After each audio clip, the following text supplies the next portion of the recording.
வணக்கம் சவுக்கு மீடியா நேயர்களே. மிக நீண்ட இடைவெளிக்கு பிறகு உங்களை சந்திப்பதில் மகிழ்ச்சி. இந்த அரசியல் அரட்டையில் பல்வேறு அரசியல் நிகழ்வுகள் மற்றும் சமூக நிகழ்வுகளை பற்றி பார்க்க இருக்கிறோம். பாருங்கள் சார். வணக்கம். வணக்கம். லீவ்லாம் விட்டுட்டேன். இந்த தொழிற்சங்கம் ஆரம்பிக்கிற என்ன இருந்துச்சுன்னா கை விட்டுருங்க. உனக்கு தான்ப்பா கேமராக்கு பின்னாடி இருக்கேன்லாம் சொல்லாத. சங்கங்க ஆரம்பிச்சுன்னா அவ்வளோக்கு தான் சொல்லிட்டேன். சரிங்க சார். நம்ம தொடர்ந்து பேசுகிறோம். இந்த முதல்வர் எந்தெந்த விஷயங்கள்லாம் காட்டினா சந்தோஷமாக இருப்பார், மகிழ்ச்சியாக இருப்பார் அப்படின்னு தொடர்ந்து சொல்லிட்டு வந்தோம். நீங்கள் தொடக்கத்தில் சொல்லும்போது நான் நம்பலை. என்ன இப்படி சொல்கிறாரு, முதல்வர் 1008 வேலை இருக்கும், நிறைய ஃபைல்ஸில் சைன் போடுறதா இருக்கும், நிறைய டிஸ்கஷன் மீட்டிங் அப்படின்னு நிறையா இருக்கும் அப்படின்னு சொல்லிட்டு நான் அப்படி தான் நினச்சேன். ஆனால் நடக்கிற சம்பவங்கள்லாம் பார்த்தா அப்படின்னு தான் தெரியுது. ஒன்று கொளத்தூர், அது முன்னாடி நிறைய நடந்திருக்கு. இப்போ ரீசெண்ட் டைம்ஸில் டெல்லியிலேருந்து வந்தோடனே கொளத்தூரில் இந்த டான்ஸு அஜக்தா பெரிய ட்ரெண்ட் ஆயிடுச்சு. இப்போ தஞ்சாவூரில் ஒரு ரோட் ஷோ, செல்ஃபி எடுத்துக்கிறார் குழந்தைங்க பெண்கள் கூட அப்படின்னு சொல்லிட்டு. எப்படி பார்க்குறீங்க அந்த விஷயத்த? அது எதோட தொடர்ச்சி, அது எங்கே போய் முடியும்? அது ஒரு புறம். இன்றைக்கி நான் அதை பற்றி பேச விரும்பலை. அவரை பற்றி தான் நான் ஓப்பனாக எக்ஸ்போஸ் பண்ணியாச்சு. தட்டை கூட அவர் நம்பி கொடுக்க மாட்டுறாங்க. மேட்டூர் டேமில் பூ போடும்போது பார்த்துருப்பீங்க நீங்கள். தொடர்ந்து நான் சொல்லி கொண்டு வருகிறேன், அவரை ஏமாத்துறாங்க அப்படின்றது. ஒரு முதலமைச்சர் எதையெல்லாம் செய்யக்கூடாதோ அதையெல்லாம் அவரை செய்ய வைக்கிறாங்க. அவரும் நாம் முதலமைச்சர்ன்றதை மறந்துட்டு அதை செய்கிறார். எனக்கு உள்ளபடியே வருத்தமாக இருக்குது. சில விஷயங்கள் எல்லாம் முதலமைச்சர் செய்யக்கூடாது. போய் திருநெல்வேலியில் போயிட்டு இருட்டு கடையில் போய் அல்வா சாப்பிட்லாம் சார்னா ஆசையாக இருந்துச்சுன்னா வாங்கிட்டு டூரிஸ்ட் நீங்கள் எங்கே தங்கியிருக்கிற ஹோட்டலுக்கு அங்கேருந்து போய் ஒரு 1/4 கிலோ அல்வா வாங்கிட்டு வாங்கிட்டு கொடுக்க போகிறாங்க. நீங்களே போய் அங்கே சாப்பிடுவீங்களா? நீங்கள் முதலமைச்சர் சார், இந்த நாட்டோட ராஜா நீங்கள். ஆனால் அவர் உள்ளபடியே நம்ம இந்த நாட்டோட ராஜா போல இருக்குன்னு நினச்சிட்டு அரசர்கள் நகர்வலம் போவார்கள்ல, அது மாதிரி போகிறார்கள். நான் இன்றைக்கி பேச போகிறது முதல்வருக்கு இருக்கக்கூடிய இந்த இரவு நேற்று தஞ்சையில் நடந்த அந்த நிகழ்ச்சியினால் ஏற்பட்ட பாதுகாப்பு குறைபாடு பற்றி தான் நான் இன்றைக்கி பேச போகிறேன். நான் பார்த்த உடனே பக்குனுச்சு. நான் சொல்கிறேன். ஏன் சார், காவல்துறையினரும் தொடர்ந்து நின்றுட்டு தான் இருக்காங்க. செக்யூரிட்டிக்குன்னு சில ப்ரோட்டோகால்ஸ் இருக்குது. He's a VVIP. முதலமைச்சரை பாதுகாப்பதற்கு என்று தான் கோர்சல் சிஐடின்ற ஒரு பிரிவு இருக்குது. ஒரு டிஐஜி தலைமையில் அந்த பிரிவு இயங்குகிறதுனா அந்த பிரிவோட முக்கியத்துவம் என்னவென்பதை புரிந்து கொள்ளுங்கள். அமித்ஷாவும் மோடிலாம் ரோட் ஷோ நடக்கும்போது பார்த்துருக்கீங்களா? ஜீப்பில் போவாங்க. இங்கிட்ட ஒரு 20 அடி, இங்கிட்ட ஒரு 20 அடி, கிட்டே யாரும் வர முடியாது. பார்த்துருக்கீங்களா? அதை மீறி போய் பக்கத்தில் நின்று மோடி குழந்தைங்க கூடலாம் ஃபோட்டோ எடுத்துக்கிறாருன்னா அந்த குழந்தையோட குடும்பத்தோடு சேர்த்து பல முறை பாதுகாப்புத்துறை விசாரித்திருக்கும்.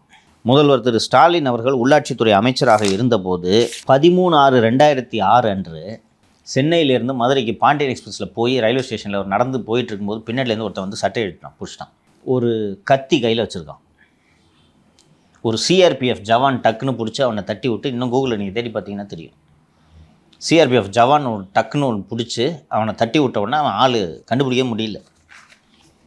பிறகு அவருக்கு பாதுகாப்பு அதிகப்படுத்தப்பட்டது. இன்றைக்கி இந்த மாநிலத்தோட முதலமைச்சர், நீங்கள் பகலில் இந்த ரோட் ஷோ நடத்துகிறது, நான் இவ்வளோ நாள் இதை பற்றி பேசலை, நீங்கள் கவனிச்சிருப்பீங்க. அவரை ஏன் இந்த வேலை பண்ணுறாருன்ட்டு தான் சொல்லியிருந்தேன். ஆனால் நேற்று எனக்கு உண்மையிலேயே பகீரன் இருந்தது. நீங்கள் சாலையில் செல்லும்போது நீங்கள் சிஎம் வீட்டுக்கு பக்கத்தில் வாகனத்தில் போனீங்கன்னா பார்த்துருப்பீங்க, ரோட்டில் கான்ஸ்டபிள்லாம் சும்மா நின்றுப்பாங்க. பார்த்துருக்கீங்களா? 100 அடிக்கு ஒரு வாட்டி திரும்பி நிற்கணும். வரும்போது திரும்பி நிற்கணும். அதுக்கு முன்னாடி சாதாரணமாக நிற்பாங்க. வண்டி வரும்போது திரும்பி நிற்கணும். நீங்கள் பார்த்துருப்பீங்களா? சிஎம் வர்றதுக்கு 2 மணி நேரம் முன்னாடி அந்த கான்ஸ்டபிளை மொட்டை வெயிலில் ரோட்டில் நிற்க வைக்கிறதுக்கான தேவை என்ன? ஏனென்றால் தட் இஸ் ப்ரோட்டோகால். இது சிஎம் செல்லக்கூடிய பாதை. அந்த பாதையை சானிடைஸ் பண்ணோம். ரோட்லேயே ஒன்றும் நிற்கக்கூடாதுன்னா யாராவது நீங்கள் நின்று தூக்கி அடிச்சிருவாங்க. சிஎம்மோட வாகனம் ஒரு 20 வாகனங்கள் புடைசூழ தான் போகுது. இருந்தாலும் ரோட்டில் அந்த காவலர்களை வரிசையாக 100 மீட்டருக்கு ஒரு இடத்துல நிற்க வைக்கிறதுக்கு காரணம் தட் இஸ் செக்யூரிட்டி ப்ரோட்டோகால். இருட்டில் ராத்திரி நேரத்தில் நீங்கள் போய் சிஎம்மை நடக்க வைக்கிறீங்க. ஃபஸ்ட்டு 2 அடுக்கு இருக்கணும், 10 அடி இடைவெளி இருக்கணும். முதல்வர் போய் செல்ஃபி எடுக்கிற மாதிரி ஒரு ஷூட்டிங் எடுக்கணுன்ட்டு உங்களுக்கு தேவை இருந்துச்சுன்னா அந்த ஷூட்டிங் யார் எடுக்கிறாங்களோ உங்களோட கம்பெனி ஆர்டிஸ்ட்டே கூட்டின்னு வச்சு எடுக்கணும். இதுதான் முறை. நீங்கள் நேற்று அந்த வீடியோ ஃபுட்டேஜில் நீங்கள் கவனித்து பார்த்தீங்கன்னா, போய் இவர்கிட்ட போய் செல்ஃபி எடுக்கணும்னு போகிறாரு. எல்லாரும் அவர் தொடராங்க. கவனிச்சிங்களா? இவர் தட்டி விடுவார். பார்த்தீங்களா? விலகுவார். பார்த்தீங்களா? கை கொடுக்கறதுக்கு அஞ்சிட்டு இவர் விலகுவார். உள்ளேருந்து ஒருத்தர் செருப்பு தூக்கி வீசினா என்னப்பா பண்ணுவேன்? ஒரு 2 ஆண்டுகளுக்கு முன்பு என்று நினைவு, உள்துறை அமைச்சர் திரு அமித்ஷா அவர்கள் இங்கே சென்னைக்கு வருகை தந்த போது ஒரு பிளக்கார்டு பதாக இருக்குல்ல, பதாக ஒருத்தன் தூக்கி வீசிட்டான் வண்டியில் தான். அவனை பிடிச்சிட்டு விசாரித்தவொடனே பார்த்தா மனநலம் பாதிக்கப்பட்ட நபர். 15 லட்சம் தரேன்னு சொல்லிட்டு தரலவீங்க, அதனால நான் வீசினேன்னு சொல்லி அமித்ஷா சென்னை வரும்போதெல்லாம் அவனை பிடிச்சிட்டு உட்கார வச்சுருவாங்க போலீஸ் ஸ்டேஷனில். இன்னும் அதான் செக்யூரிட்டி. இவர் ஒரு முதலமைச்சருப்பா.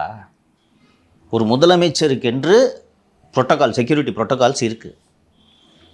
காவல்துறை தங்களோட அடிப்படையையே மறந்துட்டாங்கன்னு நான் நினைக்கிறேன்ப்பா. இவருக்கு விளையாட்டு காட்டுற இந்த ஆர்வத்தில் இதை மறந்துட்டாங்க. இல்லை அவருக்கு வந்து இசட் கொடுக்குறாங்களா? கொடுக்குறாங்கப்பா. சீஃப் மினிஸ்டர்ப்பா, நாட்டோட நம்பர் 1 அவர் தான்ப்பா ராஜா. இல்லை சார், அப்படி கேட்கல சார். இப்போ இசட் பாதுகாப்பு கொடுத்தா சுற்றி நிற்பாங்கல்ல அந்த ட்ரஸ்ட் போட்டு. இசட் ப்ளஸ் சென்ட்ரல் கவர்மெண்ட் பாதுகாப்பு இல்லை, நம்ம ஊர்லேயே இருக்குல்ல. இவருக்குன்றே தான் ஒரு டிஐஜி தலைமையில் பாதுகாப்பு பிரிவு தனியாக இருக்கிறது என்று சொல்கிறேன்ல. முன்னாடி 10 வண்டி, பின்னாடி ஒரு 10 வண்டி போதே. என்ன எதுக்கு அந்த வண்டி? ஜாமர்லாம் வச்ச வாகனம் போதே. He is the highest protected person in Tamil Nadu. அவருக்கு மிஞ்சி தான் மற்றவர்கள். அவருக்கு அடுத்த ஆளுநர். அவரை போய் ரோட்டில் இப்படி நடக்க வச்சு கூட்டிகிட்டு போகிறீங்க. இருட்டில் இருந்து ஒரு ஏடிஎம்காரன் இல்லை வேறு ஏதோ ஒரு கட்சிக்காரன் செருப்பு தூக்கி வச்சு என்ன பண்ணுவீங்க? அப்படின்னே அந்த ரோட் ஷோ ராத்திரியில் நான் பகலில் நடத்துங்க, எனக்கு பிரச்சனை இல்லை. ராத்திரியில் போய் நடத்துங்க. எவ்வளோ பெரிய செக்யூரிட்டி இருக்குது. தங்களோட பணி என்னன்றத பேசிக்ஸே மறந்துட்டாங்கப்பா இந்த அதிகாரிங்க. என்னதான் தேர்தல் பிரச்சாரமாக இருந்தாலும், என்னதான் ஒரு முக்கிய நிகழ்வாக இருந்தாலும், அந்த செக்யூரிட்டி ப்ரோட்டோக்கால்லேருந்து நீங்கள் டீவியேட்டே ஆகக்கூடாது. அந்த ஸ்னிஃபர் டாக் வச்சுருக்காங்கல்ல, ஒரு சிஎம் ஒரு இடத்துக்கு போகிறதுக்கு முன்னாடி இந்த மோப்ப நாயை கூப்பிட்டு வந்து ரூமை சானிடைஸ் பண்ணுவாங்க. அந்த நாய் ஒரு வாட்டி குறைச்சிச்சுன்னா கம்ப்ளீட்டாக ரூமை செக் பண்ணணும் தெரியுமா? நாய் தானே சும்மா குறைக்குதுன்றதுக்கு பொருள் இல்லை. நாய் குறைச்சா ரூமை தலையில புரட்டி செக் பண்ணணும். நீ அதான் ப்ரோட்டோக்கால். பாம் டிஸ்போசல் ஸ்குவாடில் இருக்க நாய் குலைச்சா செக் பண்ணணும். இவ்வளோ ப்ரோட்டோகால்ஸ் இருக்குது. எனக்கு இவங்க ஃபண்டமெண்டலே மறந்துட்டாங்களோன்ட்டு எனக்கு தோணுது. அவர் வயசான மனுஷன். இவர் போகிறாரு தெரியுதா சார்? இந்த மாதிரி தஞ்சாவூர் போகிறான், அங்கே ராத்திரி இந்த நடக்கலாம் சார் மார்க்கெட்டில். இவரும் அப்படியா? ஓகே வாங்க. இன்னொன்று, இது எந்த வகையிலும் உங்களுக்கு நற்பெயரையும் ஈட்டி தரவில்லை, உங்களுக்கு வாக்குகளையும் இது வாங்கி தரப்போகுது இல்லையா? அந்த வீடியோ ஃபுட்டேஜை பார்க்கும்போது கையை நீட்டுறாரு, தொட வர்றாங்க, இவர் ஒதுங்கி போகிறாரு. பார்த்தீங்களா? இப்போ நீங்கள் சமூக வலைத்தளங்கள் என்ன அதை தொடர்றது கூட உங்களுக்கு அவ்வளோ அருவருப்பா? அந்த கை தான் உங்களுக்கு ஓட்டு போட்டுச்சுன்னு இன்றைக்கி விமர்சனம் வைக்கிறாங்க. நான் பல முறை சொல்லியிருக்கேன், எல்லா விஷயத்துக்கும் காஸ்ட்டு பெனிஃபிட்டை நீங்கள் அனலைஸ் பண்ணணும். இதனால் உங்களுக்கு கிடைக்கக்கூடிய பெனிஃபிட் என்ன, இதனால் நீங்கள் பண்ணக்கூடிய காஸ்ட் என்ன. இன்றைக்கி ரிவர்ஸ் ஆயிடுச்சா? இதே வேலையாக இருந்தாலும் பொம்மை மாதிரி ஊராக கொண்டு போகிறீங்க. இவருக்கு தான் தெரியல. சுற்றி இருக்கவங்க குடும்பத்தில் இருக்கவங்களாவது சொல்லணும்ல. ஒரு தலைவர், ஒரு ஆளுமைக்கு இது வேலையல்ல. ரோட் ஷோ நடத்தணும், தேர்தல் நடத்துங்க. ராத்திரி 8 மணிக்கு ரோட் ஷோ, இருட்டில் ரோட் ஷோ நடத்தி என்ன பிரயோஜனம்? சார், இந்த திமுக ஆட்சி இருக்கிறது யாரை விடவும் அதிகாரிகளுக்கு மகிழ்ச்சியான ஒரு விஷயமா இருக்கும். ஏன்னா இது அதிகாரிகளால் நடத்தப்படுற நிகழ்ச்சி அப்படின்னும் போது அவங்களோட முதலமைச்சர் அவருடைய செக்யூரிட்டியில் எப்படி மெத்தனமாக இருப்பாங்க?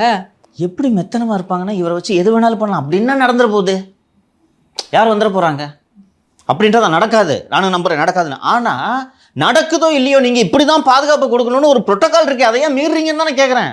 நடக்காது. தமிழ்நாட்டில் விமர்சனம் பண்ணுவான், முதலமைச்சர்லாம் யாரும் தாக்குதல் நடத்த மாட்டாங்கன்னு நான் மனசார நம்புகிறேன். ஆனால் நீங்கள் அப்படி நம்பக்கூடாதுன்றேன். போலீஸ் நீங்கள் அப்படி நம்பக்கூடாது. எப்போ யாருப்பா தமிழ்நாட்டில் போய் சிஎம்ஐ யாருப்பா பண்ண போகிறா உடுப்பா அப்படின்ட்டு நடக்க விட்றீங்களா? உங்களுக்கு அதற்கான அதிகாரமே இல்லை என்கிறேன். நீங்கள் முதல்வரை இப்படித்தான் நடத்திட்டு போகணும். அந்த இடத்துல ஸ்டாலினோட இடத்துல ராமசாமி, கந்தசாமின்னு யார் இருந்தாலும் முதல்வர் பாதுகாப்புக்கு என்று ஒரு புரோட்டோக்கால் இருக்குது, அதை நீங்கள் மீறக்கூடாதுன்றேன். எனக்கு கூட தான் இப்போ மனசுக்கு தோணுது, அது என்ன சிஎம் போய் என்ன பண்ணுவாங்கன்னு தோணுது. அதற்காக இந்த மனநலம் பாதிக்கப்பட்ட ஒருத்தர் அமித்ஷா மேலே பிளக்கார்டு வீசினான்னு சொன்னேன்ல, இந்த கருக்கா வினோத் ஞாபகம் இல்லை? யாரு? பிஜேபி அலுவலகம் மேல நீட் எதிர்ப்பாளர். பெட்ரோல் பாம்பு வீசுவார். கவர்னர் மாளிகையில் தானே சார்? நீங்கள் இதை எதிர்பார்த்தீங்களா? ஆளுநர் மாளிகை தான், ஆளுநர் கிட்ட கூட போக முடியாது. இருந்தாலும் அவர் அப்படிப்பட்ட கருக்கா வினோத் போன்ற போராளி அவனாவது அந்த கூட்டத்தில் இருந்தால் என்ன பண்ணுவீங்க? எல்லாத்தையும் எதிர்பார்க்கணும். நீங்கள் நடக்காதுன்னு இது தமிழ்நாடு நல்ல ஊருப்பா, இது பேச்சுக்கே இடமில்லை. சரி சார், நீங்கள் தொடர்ந்து திமுக அரசை விமர்சனம் பண்ணிட்டு வரீங்க, முதலமைச்சரையும் விமர்சனம் பண்ணுறீங்க. உங்களுக்கு என்ன அக்கறை? இது சிஸ்டம் கெட்டு போதுமா? காவல்துறை கெட்டு போயிருக்கு. இது பேசணும். கருணாநிதி, ஜெயலலிதா, எடப்பாடி பழனிசாமி, மு.க. ஸ்டாலின், நாளைக்கு விஜய், யார் இருந்தாலும் இதுதான் சிஸ்டம்ன்றேன். நாளைக்கு அண்ணி துர்கா ஸ்டாலின் முதலமைச்சரானாலும் இந்த சிஸ்டத்தை டிவியேட் ஆகக்கூடாதுன்றேன். அறிவெங்க போச்சு போலீஸுக்குன்றேன். இவர் பிடிக்குது இவர் பிடிக்கலன்றதே இதில் இஷ்யூ கிடையாது. ஒரு சீஃப் மினிஸ்டருக்கு இப்படித்தான் பாதுகாப்பு கொடுக்க வேண்டும், அதை ஏன் மாற்றுகிறீர்கள்?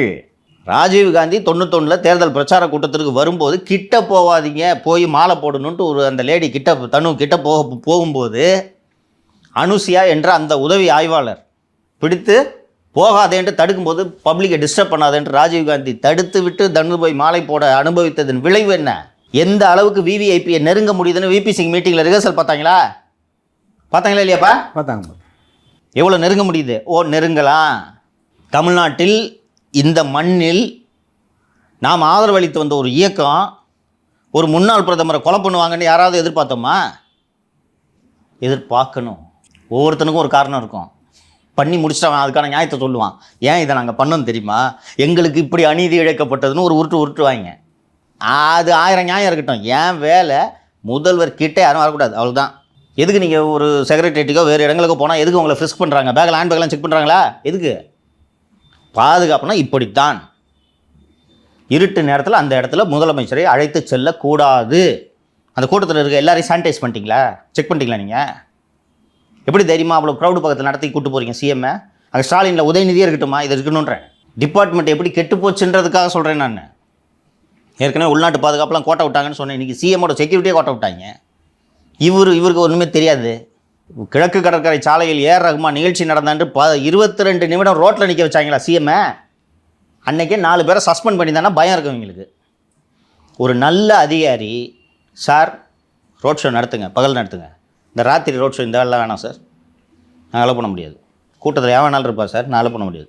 அது இருக்கட்டும், எலெக்ஷனுக்காக இருக்கட்டும், நீ பகலில் நடத்துங்க சார், சன்லைட் இருக்கும்போது நடத்துங்க, கிட்ட போகாதீங்க, இங்கே தான் நடக்கணும், இங்கே பக்கத்தில் எங்கள் போலீஸ் நடப்பாங்க, நீங்கள் எங்கிட்ட நடங்க, கை கொடுக்குறதுலாம் அங்கிட்ட வச்சுக்கலாம், கையில் யாரும் கையெல்லாம் கொடுக்க, கிட்ட க்ரௌடு கிட்ட உங்களை அலோ பண்ண முடியாது சார், இப்படி சொல்லணும். இது என் கடமை சார். இவரே சார் நீ போங்க சார், நான் பார்த்துக்கிறேன்.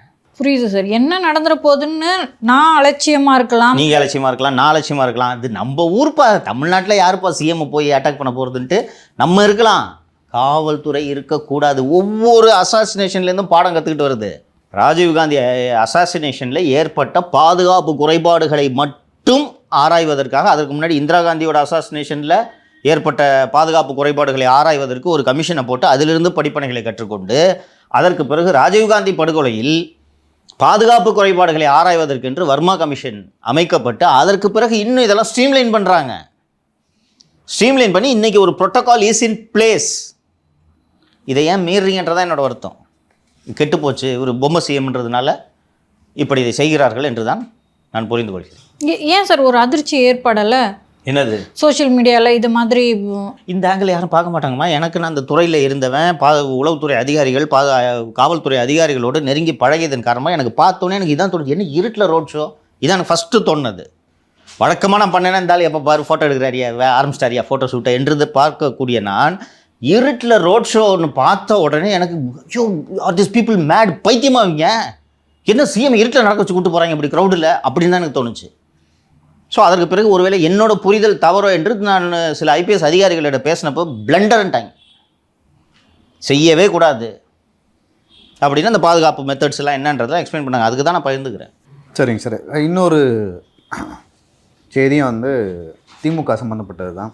உதயநிதி அவர்கள் வந்து மதுரை, தேனி அங்கெல்லாம் போயிட்டு வந்தார். போயிட்டு வரும்போது அங்கே ஐபி இருந்தார், மூர்த்தி அவர்கள் இருந்தார். ஏன்னா அவங்க சவுத்தில் அவங்களாம் வரவேற்றாங்க. பிடிஆர் மட்டும் ஏன் சார் போவே இல்லை? என்ன வருத்தம் அவர் சின்னவர் மேலே பிடிஆர் அவர்களுக்கு? ஏற்கனவே வந்து ஒரு சின்ன மனக்கசப்பு அப்படின்னு சொல்கிறாங்க. இப்போ ஏன் புறக்கணிக்கிறாரு? அவர் வந்து மாப்பிள்ளை ஆளுன்றதாலையா? ஊரில் இல்லைன்னு சொல்கிறாங்க, பிடிஆர் அவர்கள் மதுரையில் இல்லை அப்படின்னு சொல்கிறாங்க. அது மாதிரி 100 காரணம் இருக்கும். சொல்லுவாங்க. 26 சட்டப்பேரவை தேர்தலில் திரு தியாகராஜன் அவர்கள் போட்டியிட போவதில்லை. இல்லை அது அவர் பிரேக்கிங் கொடுக்குறேன். இல்லை அவர் எடுத்த முடிவா இல்லை கட்சி எடுத்த முடிவா? அவர் எடுத்த முடிவு. கட்சி எப்படி சீட்டு கொடுக்காம போய்டும்? சீட்டெலாம் கொடுப்பாங்க. அவர் எடுத்த முடிவு. கும்பிட்றேன், அமெரிக்காவுக்கு போயிடுறேன் என்ற முடிவுக்கு அவர் வந்துவிட்டார். நம்ம கட்சி என்று தான் நான் இவ்வளவு கஷ்டப்பட்டு உழைத்தேன். ஆனால் ஒரு அதிகாரிக்கு இந்த கட்சி, இந்த ஆட்சியில் இருக்கக்கூடிய செல்வாக்கு பரம்பரை கட்சிக்காரனான எனக்கு இல்லை. சரி, ஏதாவது அரசியலாவது பண்ணலான்னு பார்த்தா வசூலாக பண்ணி கொடுக்குற மூர்த்திக்கு இருக்கக்கூடிய செல்வாக்கு எனக்கு இல்லை. அப்போ ஒரு சின்ன பையன்கிட்ட போய் நான் எதுக்கு போய் நின்றுட்டு இருக்கணும்? எனக்கு பதவி வேணும்னா நாங்கள் போய் நிற்கணும். உதயநிதி நிகழ்ச்சியில் பிடிஆர் இல்லை, வேணுங்கன்னு தான் இல்லை. எல்லோரும் சேர்ந்தானே என்ன ஓரம் கட்டி வச்சிங்க. இப்போ நான் போட்டு என்ன ஆக போகிறேன்? ஃபஸ்ட்டு அவருக்கு நல்லா தெரியும் திமுக திருப்பி ஆட்சிக்கு வராது. வந்தாலே என்ன இப்படி தானே ஓரம் கட்டி வைக்க போகிறீங்க? மரியாதை இருக்கா? அடுத்த முறை அமைச்சர் பதவி தருவங்களா தரமாட்டா கூட தெரியாது. என் திறமைக்கு மரியாதை இல்லை, என் விசுவாசத்துக்கு மரியாதை இல்லை.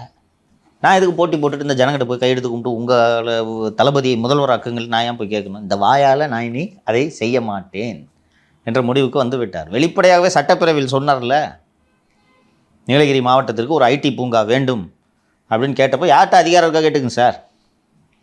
அவங்க வந்து எல்லாரும் டிஆர்பி ராஜாவை சொல்கிறார் போல இருக்குன்னு நினச்சிக்கிறாங்க. அவர் சொன்னது யூசிஐ. நேற்று முதலமைச்சர் ஸ்டாலின் அவருடைய எக்ஸ் அக்கௌண்ட்டிலிருந்து விருதுநகர் கலெக்டரை பாராட்டி ஒரு ட்வீட் போட்டிருந்தார் பார்த்தீங்களா? ஆமாம் சார், ஒரு பையனை போயிட்டு ஸ்கூலுக்கு போகல, ஏன் ஸ்கூலுக்கு போகல, படி, உனக்கு படிக்க பிடிக்கலாம், ஐடிஐ போய் 2 வருஷம் கோர்ஸு, அங்கே வேலை தான் செய்யலாம், படிக்கிறது கூட இல்லை அப்படின்னு சொல்லிட்டு சொல்கிறாரு. அதை வந்து முதல்வர் ஸ்டாலின் அவர்கள் வந்து பாராட்டி, அந்த விருதுநகர் கலெக்டர் வந்து பாராட்டி பேசியிருக்காரு. அதோட பின்னணி என்ன, ஏன் அப்படி திடீர்னு? அவர் வந்து டாக்டர் ஜெயசீலன் ஐஏஎஸ், நல்ல அதிகாரி. இந்த ஆட்சியில் இந்த தலைமுறை அதிகாரிகளுக்கு இருக்கக்கூடிய பெரிய பலவீனம் அவருக்கும் உண்டு, பப்ளிசிட்டி பைத்தியம். செய்தி விளம்பரத்துறையின் இயக்குனராக அவர் சில 1-2 ஆண்டுகள் இருந்தார். முக்கியமாக யூசியோட வளர்ப்பு பிள்ளை. யூசி தான் அவருக்கு இந்த பதவிகளை வாங்கி கொடுத்தது. அவர் இருந்தார் ஃபஸ்ட்டு, அதன் பிறகு தான் வந்து ஒரு காஞ்சிபுரத்துக்கு போனார். அவர் மோகன் இருந்தார். இப்போ தான் வந்து இன்னொருத்தர் வைத்தியநாதன் திருச்சியிலேருந்து வந்துருக்கார். ஜெயசீலன் தான் ஃபஸ்ட்டு, ஏன்னா ஜெயசீலன் மாற்றும் போது நம்ம பேசியிருக்கோம். திரு ஜெயசீலன் அவர்கள். ஜெயசீலன் தான் அந்த பட்டாசு ஃபேக்ட்ரி கூட்டின்னு போய் லக்ஷ்மி வீடு வச்சு ஏமாத்தினாங்க, ஞாபகம் இருக்கா? அப்போது அந்த விருதுநகர் மாவட்டம் தானே அது. ஆமாம். நல்ல மனுஷன். Personally he wants to do something, அதில் ஒன்றும் சந்தேகம் இல்லை. உண்மையிலே ஏர்னஸ்டாக ஒரு மாவட்ட ஆட்சியராக தனது அதிகாரத்திற்கு உட்பட்டு என்னென்ன மாற்றங்களை செய்ய முடியுமோ அதை எல்லாவற்றையும் செய்ய வேண்டும் என்று நினைக்கிறார். ஆனால் சிஎம் மாதிரியே அவரும் ஒரு பப்ளிசிட்டி பைத்தியம். ஸோ ஸ்கூலுக்கு போய் எவன்லாம் ட்ராப் அவுட்டோ அந்த வில்லேஜுக்கே போய் நீ ஏன் படிக்கல, ஸ்கூலுக்கு ஏன் வரலன்ட்டு கேட்குறாரு. நல்ல விஷயம். ஆனால் அதை போய் செய்யும்போது கேமராமேனை கூப்பிட்டு போகிறார். கூப்பிட்டு போன உடனே நேரில் மாணவனை, வகுப்புக்கு வராத மாணவனை கண்டித்த மாவட்ட ஆட்சியர் என்று அது செய்தியாக வெளியாகிறது. இது திரு முதல்வரோட அக்கௌண்ட்டிலேருந்து, முதல்வரோட அக்கௌண்ட்னா எம்கே ஸ்டாலினோட அஃபிஷியல் அக்கௌண்ட்டிலேருந்து இப்படிப்பட்ட மணியான ஐஏஎஸ் அதிகாரிகளை இந்த திராவிட மாடல் ஆட்சி பெற்றிருக்கிறதுன்னு போட்டிருக்காங்க. இப்படி ஒரு ட்வீட்டு போட்டது முதல்வருக்கே தெரியாது. போட சொன்னது யூசி, ஜெயசீலனோட வளர்ப்பு பிள்ளை என்பதால். அவரோட வளர்ப்பு பிள்ளை என்ன இண்டிகேஷன் கொடுக்குறாருன்னா, என் டீமில் இருந்தாங்கன்னா சிஎம்ஏ பாராட்ட வைக்கிறேன் பார்த்தியா, ஆளுங்கள்லாம் நான் எப்படி ப்ரொடெக்ட் பண்ணுறேன் பார்க்குறியா. ஸோ இப்போ வந்து வெர்டிகலாக செங்குத்தாக பிளந்து கிடக்கிறது அதிகார வர்க்கம். 2 டீமு.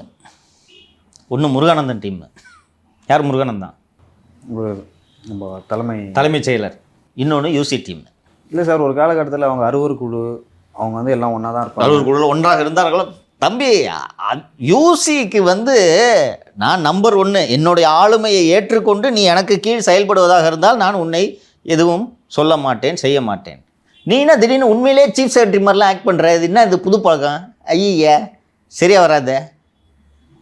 சிவதாஸ் மீனா போன பிறகு ஒரு 10-12க்கும் மேற்பட்ட தலைமைச் செயலர் அந்தஸ்தில் உள்ள ஐஏஎஸ் அதிகாரிகள் இருந்தபோது முருகானந்தத்தை சிஎஸ்ஆ போடுங்க சார்ன்னு சொல்லிட்டு நான் ஏன் முதல்வரிடம் பரிந்துரைத்தேன்?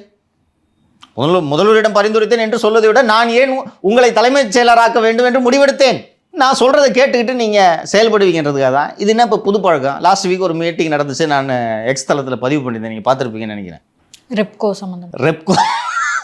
ரெப்கோ வங்கி தொடர்பாக ஒரு ஆய்வு கூட்டம் தலைமைச் செயலர் தலைமையில் இந்த கூட்டம் நடக்குது. Already scheduled meeting.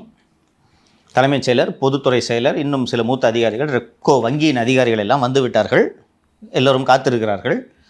நிதித்துறை செயலரும் அந்த கூட்டத்திற்கு வர வேண்டும். யூசி வரவில்லை. யூசி வரலன்னொடனே 20 நிமிஷம் வெயிட் பண்ணுறாங்க, வரல. இன்டர்காம்லாம் எடுத்து பார்த்தோன்னே இல்லை சார் உள்ள ஃபைல் பார்த்துட்ருக்காருன்னு சொன்னோன்னே ஒரு பப்ளிக் செக்ரட்டரி கூப்பிட்டு எப்போ போய் கூட்டு வாப்பா, என்னாச்சுன்னு போய் கேட்டு வாப்பான்னு சொன்னோன்னே இவர் நேராகவே செல்கிறார். ஏன்னா யூசி அல்லவா, இன்டர்காமில் எல்லாம் சீஃப் செக்ரட்டரி கூப்பிட்டா யோ வையா ஃபோன் அப்படின்றவர். சரி நம்ம ஏன் மரியாதை கற்றுக்கணுன்ட்டு நேராக போய் கூட்டின்னு வாப்பான்னு சொல்லிட்டு போய் கூட்டு வந்தோடனே, சார் அவர் கொஞ்சம் பிஸியாக இருக்காராம், உங்களை நடத்த சொன்னார். சீஃப் செக்ரட்டரி காட் வைல்ட், மீட்டிங்கை கேன்சல் பண்ணிட்டார். இப்போ என்ன நடந்துகிட்டு இருக்குன்னா, யூசிக்கு என்னென்னா, யூசி கிளியர் பண்ணி ஒரு ஃபைல் அனுப்பிச்சார்னா that is chief as good as chief ministers orders. ஒரு தலைமைச் செயலர் வந்து உண்மையிலேயே வந்து திரு இறையன்புக்கு பிறகு உண்மையிலேயே ஒரு முருகானந்தம் துட்டுக்கிட்டுலாம் வாங்குவார். பட் தலைமைச் செயலராக இவர் நன்கு பணியாற்றுகிறார். மாநிலத்தின் நலன் கருதி ஒரு அதிகாரியாக எப்படி செயல்பட வேண்டுமோ அப்படி செயல்படுகிறார். ஸோ எந்த இடத்துல சேங்ஷன் பண்ண முடியாதோ அந்த இடத்துல ஃபைலில் query ரைஸ் பண்ணுறாரு. யூசிக்கு காண்டாகுது. நான் சொல்லி அனுப்புகிறேன், அண்ணன் பேரை சொன்னியா நீ, அண்ணன் உங்கள் பேரை சொன்னோன்னே தான் கையெழுத்து போட முடியாதுன்னு சொன்னார்ண்ணே என்று போய் சொன்னால் அவருக்கு நீ என்ன நினச்சிட்டு இருக்க? ஸோ இதற்கு என்ன வழி? தலைமைச் செயலரை மாற்றணும். யாரை போடுவது? நிறைய பேர் இருக்காங்களா. ஆகஸ்ட் மாதம் வந்தால் அவர் உமாநாத் அவர்கள் இருக்காங்க. ஆகஸ்ட் மாதம் வந்து சீனியாரிட்டி வேணும்ல. யாரெல்லாம் இன்றைக்கி அடிஷ்னல் சீஃப் செக்ரட்டரி கார்டருக்கு வராங்களோ அவங்கள தான் நீங்கள் சிஎஸ்ஆ போட முடியும். ஸோ இன்றைக்கி இருப்பவங்களில் இன்னொன்று திரும்பி போய் இன்னொருத்தன்ட்ட கொடுத்தவொடனே போய் அந்த பதவியில் உட்கார்ந்தவொடனே அவன் பாட்டுக்கு வந்து சீஃப் செக்ரட்டரி மாதிரி நடந்துக்க ஆரம்பிக்கிறான். தானே தலைமைச் செயலர் ஆயிடணும்னு நினைக்கிறேன். 95 பேட்ச் அதிகாரிகள் இது வரைக்கும் 93 வரைக்கும் உள்ள பேட்சுங்க அடிஷனல் சீஃப் செக்ரட்டரி கார்டருக்கு போயிட்டாங்க. 95 பேட்சுக்கு இந்த ஸ்டேட்டஸ் வந்து ஆகஸ்ட் மாதம் வருது. நானே ஆயிட்டா ஈஸி இல்லையா? முருகானந்தம் அப்போ என்ன பண்ணுவார்? முருகானந்தம் காகித ஆலை, தமிழ்நாடு உப்பு கழகம், பூம்புகார் கப்பல் கழகம் சகாயம் இருந்தார். அது என்ன போஸ்ட்டு? அறிவியல் வளர்ச்சித்துறை. அறிவியல் வளர்ச்சித்துறை, தமிழ்நாடு புள்ளியியல் துறை, கவர்மெண்ட் டேட்டா சென்டர், எவ்வளோ போஸ்ட் இருக்கு? கோப்டெக்ஸ் போலாம் அல்லவா? சரி, அப்போ எப்படி இதை செயல்படுத்துறது? யூசியோட ஸ்டைலை சொல்லிடுறேன். சிஎம்க்கு வந்து பக்கத்துலேயே ஆன்டி ரூம்னு சொல்லுவாங்க. அதிகாரிகளுக்கெல்லாம் பெரிய பெரிய அதிகாரிகளுக்கு ஆன்டி ரூம்னு வச்சுருப்பாங்க. அது மாதிரி சீஃப் மினிஸ்டருக்கு ஒரு ஆன்டி ரூம் இருக்கும். அஃபிஷியல் மீட்டிங்ஸ் எல்லாமே சிஎம் ரூமில் தான் நடத்துவார். ஆன்டி ரூமுக்கு யாருமே போக மாட்டாங்க. அது கிட்டத்தட்ட ஓய்வறைன்னு வச்சுக்கோங்களேன். தினேஷ் மட்டும்தான் சென்று வருவார். வாரத்தில் 2 அல்லது 3 நாட்கள் நிதித்துறை செயலர், துணை முதல்வர் தினேஷ் மற்றும் முதல்வர் போய் ஆன்டி ரூமில் மீட்டிங் நடக்குது. எப்படி இந்த மீட்டிங்னா, தினேஷ் ஒரு செட்டிங்கு. சிஎம் ரெஸ்ட்டில் இருக்கும்போது, சார் ஃபினான்ஸ் செக்ரட்டரி அர்ஜென்ட்டாக பார்க்கணுன்றாரு அப்படின்னு சொன்ன உடனே வர சொல்லுங்களேன் அப்படின்றாரு. சொன்ன உடனே இவங்க உள்ளே போய் உட்காந்துட்டு என்ன பேசுவாங்கன்றதை சொல்கிறேன். நேற்று நீங்கள் இந்த எடப்பாடியை கண்டித்து போட்டிருந்த ட்வீட்டுக்கு நல்ல ரெஸ்பான்ஸ் சார் அப்படின்னாரு. சொன்ன உடனே தினேஷ், ஆமாம் சார், நான் கூட பார்த்தேன் சார், சார் தான் இந்த ஐடியா கொடுத்தது இந்த ட்வீட்டு போட சொல்லி, அப்போ நீங்களே இந்த ட்வீட் அக்கௌண்ட்டை பார்த்துக்குங்களேன் அப்படின்ட்டு கொடுத்துட்டாங்க. இப்படி தினேஷ் போட்ட ட்வீட்டு தான் அந்த ஜெயசீலனை பாராட்டி போட்ட ட்வீட்டு. சிஎம்க்கு இப்படி நம்ம பேரில் ஒரு ட்வீட் வந்திருக்குன்னு கூட தெரியாது. ஜெயசீலனே யாருன்னு தெரியுமா? எப்படிப்பா தெரியும்? அவர் ரொம்ப அப்படியே தெரிஞ்சு கீழ்ச்சிடுவோம் அவருக்கு. ஓ, அந்த லக்ஷ்மி வெடி காட்டின தம்பி தானே அந்த பட்டாசு ஃபேக்ட்ரியில் என்று நினைவு இருந்தால் இருக்கலாம். ஸோ போய் அந்த மீட்டிங்கில் வாரத்துக்கு 2 வாட்டி இந்த மீட்டிங் ஆன்டி ரூமில் நடக்கும்னு சொல்கிறேன்ல, போயிட்டு ஒரு 45 மினிட்ஸ் நடக்கும் இந்த மீட்டிங்கு. ஓகேவா? உட்காந்து ஒரு தினேஷும் உட்காந்து மொக்க போட்டு இருப்பாங்க. சார் இது இந்த மாதிரி பண்ணணும் சார், எப்படியும் நம்ம வந்து ஒரு கூட்டணி கட்சி எதுவும் வெளியில் போகாது, ஒரு 6 சீட்டு போன வாட்டி வாங்கியிருக்காங்க, இந்த வாட்டி 5 குறைச்சணும், இப்படி மொக்க போட்டுருவாங்க. போட்டு முடிச்சுட்டு இந்த 3 பேரை தவிர உள்ளே என்ன பேசுனாங்கன்னு யாருக்குமே தெரியாது. நீங்கள் முருகானந்தமாக இருந்தால் உங்கள் மனசில் எப்படி என்ன இருக்கும்? உள்ளே என்ன பேசுகிறீங்க? நம்ம தூக்க போகிறாங்களா, சதி திட்டம் திட்டுறாங்களா? இவர் வெளியில் வந்து யூசி உங்கள் மேட்ரு பேசிட்டேன், உங்கள் மேட்ரும் பேசிட்டேன், சீக்கிரம் ட்ரான்ஸ்ஃபர் போடுறேன்ட்டு இருக்கார் சிஎம் என்று உருட்டுவது. நிறைய பேருக்கு இந்த விஷயம் வெளியில் தெரியாது. தலைமைச் செயலகத்தில் இருக்கக்கூடியவர்கள் எல்லோருக்கும் தெரியும். ஒரு அரசு நிர்வாகம் என்பது ஒவ்வொரு உறுப்புகளும் தனித்தனியாக பிரித்து வைக்கப்பட்டிருக்கிறது. ஏன்னா ஆட்சியில் இருக்கக்கூடியவர்களுக்கு எல்லா தரப்பிலிருந்தும் தகவல் வர வேண்டும் என்பதற்காக தான் இது பிரித்து வைக்கப்பட்டிருக்குது. நான் இந்த 60 குழு எல்லாம் ஜோடி போட்டுக்கிட்டு இந்த வேலை செய்கிறாங்கன்னு சொல்லியிருந்தேன். இந்த மாநிலத்தின் முதன்மை அதிகாரி என்ற முறையில் தலைமைச் செயலருக்கு எந்த அதிகாரியை வேண்டுமானாலும் அழைத்து எந்த விவரங்களை வேண்டுமானாலும் கேட்க முடியும். ஆனால் நிதித்துறை செயலாளருக்கு நிதி சம்பந்தமான கேள்விகளை மட்டுமே அவர் எழுப்ப முடியும். திங்கள் முதல் சனிக்கிழமை வரை ஒரு நாள் தவறாமல் செந்தில்வேலன் தினந்தோறும் தலைமைச் செயலகம் சென்று நிதித்துறை செயலாளரை அவர் அறையில் சந்தித்து 30 முதல் 45 நிமிடம் விவாதித்த பிறகுதான் டிஜிபி அலுவலகமே வருகிறார். இது செக்ரட்டரியேட்டில் எல்லாருக்கும் தெரியும். டிஜிபிக்கு தெரியுமா? அது டிஜிபிக்கு தெரியும். என்ன பண்ண முடியும்? டிஜிபி மேட்டருக்கு வரேன் அடுத்தது. Daily briefing. ஸோ இப்போது அந்த 60 குழு பிரியுது, தெரியுதா? துணை முதலமைச்சர் தினேஷ், செந்தில்வேலன், யூசி ஒரு தரப்பு, அருண், முருகானந்தம், உமாநாத் எதுலையுமே சேர்க்க முடியாது. துட்டு யார் கொடுக்குறாங்களோ அந்த டீமுக்கு சேர்ந்து போகிற ஒரு ஹையஸ்ட் பிட்டர். இப்போ வந்து யூசி டீம் தான் இருப்பார். ஆமாம், ஹையஸ்ட் பிட்டர். ஸோ ஆகஸ்ட் மாதம் இப்போ இதை எப்படி பண்ணுவார்னு சொல்கிறேன்ல. இப்போ இந்த யூசி வந்து நேரடியாக சார் என்ன சீஃப் செக்ரட்டரியாக போடுங்களா போய் கேட்க மாட்டார்.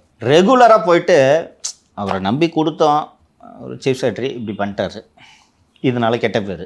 இந்த ஆன்டி மீட்டிங் நடக்குதுல்ல, அப்போ அப்படி 2 நாளைக்கு ஒரு போட்டுகிட்டே இருப்பார். இவர் இந்த பக்கத்து போன பிறகு தினேஷ் அவர் ஃபினான்ஸ் செக்ரட்டரி கூட கரெக்டாக தான் சார் சொல்கிறாரு, இந்த சீஃப் செக்ரட்டரி 2-3 இஷ்யூவில் இப்படி பண்ணிட்டார் தலைவர் அப்படின்ட்டு சொன்ன உடனே தொடர்ந்து இதை ஒரு வாரம் 10 நாள் இப்படி கேட்டுக்கிட்டே இருப்பார். ஆகஸ்ட் மாதம் வந்த உடனே இவருக்கு அடிஷனல் சீஃப் செக்ரட்டரி ஸ்டேட்டஸ் வந்துடுதுல, வந்த உடனே நீங்கள் நல்லா எழுதி வச்சுக்கோங்க, தலைமைச் செயலாளர் அந்தஸ்துக்கு உயர்ந்த அதிகாரிகள் எல்லாம் போய் முதல்வரை சந்தித்து நன்றி தெரிவித்தனர் அப்படின்ட்டு ஒரு ஃபோட்டோ வரும். போய் பார்த்துட்டு வந்தார். ஓ, நீங்கள் சீஃப் செக்ரட்டரி இப்படின்னா என்ன அப்படின்னு கேட்பார். சார் அப்படின்னா நான் அடிஷனல் சீஃப் செக்ரட்டரி கார்டருக்கு வந்துட்டேன். அப்படின்னா என்ன? இல்லை சார், இப்போ நான் தலைமைச் செயலாளர் ஆகிற தகுதிக்கு வந்துட்டேன் என்று சொல்லிவிட்டு போய்விடுவார். போன உடனே ஏதாவது ஒரு நேரத்தில் தினேஷ்கிட்ட பேசும்போது சார் திருப்பியும் வந்து ஒரு முருகானந்தம் சார் இப்படி பண்ணிட்டார் இந்த மேட்ரில், பாருங்கள் இவ்வளோ பேப்பர்லாம் வந்துடுச்சு சார், இவர் எடப்பாடி கூட அறிக்கை விட்டுருக்காரு சார், ஏன் என்னாச்சு? முருகானந்தம் சார் இது பண்ணுது. என்ன? ஆமாம், நானும் நிறைய கம்ப்ளைண்ட்டை கேள்விப்படுறேன், என்ன பண்ணான்னு சார், இவங்க எல்லாம் 95 பேட்ச் அதிகாரிக்கு பார்த்துட்டு போனாங்கல்ல, நம்ம ஃபினான்ஸ் செக்ரட்டரி சாரே அந்த போஸ்ட் இதுக்கு வந்துட்டார், அவரே வேணால் ஆமாம் நல்ல யோசனை இருக்கே கூப்பிடுங்க அவரை சொல்லுவாங்க. கூப்பிட்ட உடனே யூசி ஏற்கனவே எனக்கு work load heavy sir, sugar வேறு எனக்கு 500 வந்துச்சு சார். இந்த ப்ரெஷரே என்னால் ஹேண்டில் பண்ண முடியல. இங்கே இப்போ நான் சீஃப் செக்ரட்டரி ஆகிட்டேன்னா நான் திருப்பி அடிஷ்னலாக எலெக்ஷனு எல்லாத்தையும் நான் பார்க்கணும். இது எல்லாத்தையும் என்னால் சேர்த்து பார்க்க முடியாது. நானே என்ன நீங்கள் எங்கேயாவது இதை விட்டு மாற்றிட்டிங்கன்னா போதுன்ட்டு இருக்கேன் நான். சரி பரவாயில்ல அப்படின்ட்டாருனா இது அப்படி சொல்ல மாட்டாருன்னு தெரிஞ்சு தான் சொல்கிறது. ஏன் என்ன மாதிரி ஆள் இல்லை எடப்பாடி மாதிரி ஆளுகிட்ட இந்த மாதிரி இது இருந்துச்சுன்னா அவ்வளோ கஷ்டப்பட்டு நீ ஏன்பா அங்கே இருக்கிற? அந்த அரசு புள்ளிவிவரத்துறை இருக்குது, அங்கே போ, ரெஸ்டேடு. இல்லைன்னா டைரக்டர் ஆஃப் மெடிக்கல் எஜுகேஷனுக்கு பக்கத்தில் ஒரு ஜாயின்ட் டைரக்டர்னு ஒரு போஸ்ட் போட்டு, இல்லைன்னா ராஜீவ்காந்தி ஹாஸ்பிட்டலே உனக்கு இன்னும் ஒரு போஸ்ட் கிரியேட் பண்ணுறேன், அங்கேயே போய் உடம்பு பார்த்துக்க என்று சொல்லுவோம் இல்லையா, விவரமான ஆளுனா. இவர் ஐயோ இந்த அதிகாரியால் தான் நம்ம 4 வருஷம் சிறந்த முதல்வர் பேர் வாங்கியிருக்கோம், இவர் போயிட்டாருன்னா என்ன பண்ணுறது என்று இவர் பதறுவார். இதை 4 வருஷமாக படிச்சுட்டாங்க இவரை. புரியுதுங்களா? இவரோட மைண்ட் எப்படி ஒர்க் பண்ணணும், எந்த நேரத்தில் எப்படி பேசுவார்ன்றதெல்லாம் புரிஞ்சு வச்சுட்டு இல்லை சார் வேண்டாம் சார்ன்றுவாங்க. அப்படியா ரைட்டுன்ட்டு விட்டுருவார். அவரும் ரொம்ப எப்படி கம்பல் பண்ண முடியும்னு விட்டுருவார். இது எதுவுமே முருகானந்துக்கு தெரியாது. அவர் பாட்டுக்கு அந்த பதை போட்டு இருப்பார். திருப்பி இப்போது செந்தில் வேலை இவரெல்லாம் ஒரு டீம் இல்லை, பத்திரிகையில் முருகானந்தத்துக்கு எதிராக 4 நியூஸ் வர வைப்பாங்க. வர வச்சுட்டு இவரே வந்து உளவுத்துறையோட நோட்டு இருக்குல்ல அதில் போட்டுட்டு தலைமைச் செயலரோட இந்த காரியத்தினால அரசுக்கு இவ்வளோ கெட்ட பேருன்ட்டு அடுத்த ஃபைல் வரும்.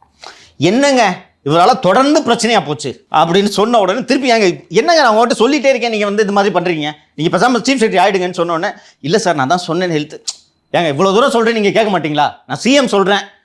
சரி சார் எலெக்ஷன் வேறு வருது, நீங்கள் இவ்வளோ தூரம் கேட்கறதுனால நான் என் உயிரை பணையம் வச்சாது இந்த வேலைக்கு வர்றேன்ட்டு வந்து உட்காந்துக்கிட்டு பார்த்தில்ல. அன்றைக்கி ஒருத்தன் எனக்கு வணக்கம் வைக்கல, அந்த முருகானந்த தூக்கி சயின்ஸ் சிட்டிக்கு போடுங்க. இதுதான் இவரோட ஸ்டைலு. சபரீஷனோட சொந்தக்காரரு என்னை எதிர்த்த ஆள் பிடிஆர். அவர் எலெக்ஷனையே நான் நிற்க மாட்டேன் இனிமேல் முடியாதுட்டாருன்னா பார்த்துங்க. மீட்டிங்கில் எல்லோரும் இருக்கும்போது சார் இல்லை சார் இது சரியாக வராது சார், இது ஓட்டு வராதுன்னு சொன்னு, சார் நிறுத்துங்க, 75 வருஷமாக எலெக்ஷனை ஃபேஸ் பண்ணிகிட்ருக்கோம், இப்போவும் போய் ஜனங்கிட்ட ஓட்டு வாங்கிட்டு தான் நாங்கள் பதவிக்கு வந்திருக்கோம், நான் அண்ணன்ட்ட சொல்லிக்கிறேன், நீ நிறுத்துங்க, ஓட்டு எப்படி வாங்கணும் எங்களுக்கு தெரியும்ன்ட்டு நேரடியாக சொல்லிட்டாரு. மறக்கவே இல்லை இருந்தாலும் இதை இன்னும் மறந்துருக்க மாட்டார். மறக்கலையா? ஒழிச்சு விட்டார். எந்த அளவுக்குன்னா ஐடி துறையோட அமைச்சராக இவர் போனாலும் கூட அந்த அமைச்சர் சொல்கிறதே கேட்காத விளங்காத அதிகாரி இருப்பாங்கல்ல, அவங்கள தூக்கி ஐடி செக்ரட்டரியாக போடுறது. இவர் சொல்லி அனுப்புவார் சார், மரியாதை சார் முடிச்சு விட்டார். ஐடி துறையிலையும் தியாகராஜனை வேலை பார்க்க விடல. அதனால தான் ஒரு அசம்பிளியில் எந்திரிச்சு ஒரு எம்எல்ஏ சார் ஐடி பார்க்கணும் வேணும்னு கேட்டால் அதிகாரம் இருக்கவன்ட்ட கேளுங்க சார். இவர் அனுப்பிச்சிருக்காரு ப்ரப்போசல்லாம், அவர் நிதி இல்லை, ஒரே வரி போ, துட்டு கொடுத்தா தானடா நீ திட்டம் போடுவ. ஸோ அவரை வச்சாச்சு. சார் பிடிஆர் வந்து சார் இவங்க ஆட்சிக்கு வரும்போது, திமுக ஆட்சிக்கு வரும்போது மிகப்பெரிய நம்பிக்கையான ஒரு நபராக பார்க்கப்பட்டார். அவருக்குமே ஒரு விஷன் இருந்தது, தமிழக மக்களுக்கு நிறையா செய்யணும் அப்படின்னு சொல்லிட்டு. ஃபினான்ஸை ஸ்ட்ரீம்லைன் பண்ணியிருப்பாருமா, ஃபினான்ஸை ஸ்ட்ரீம்லைன் பண்ணியிருப்பார். இன்னொன்று, மாற்று கட்சியாக இருந்தாலும் பிஜேபியினர் இவரை மதித்தார்கள், விரும்பினார்கள். நிதியமைச்சர் திருமதி நிர்மலா சீதாராமன் அவர்களுக்கு இவர் அவ்வளோ பிடிக்கும். இவரும் போய் அங்கே பேசி சண்டை கண்டெல்லாம் போட்டு துட்டம் வாங்கி வந்துடுவார். தெரியுங்களா? தெரியும் சார்.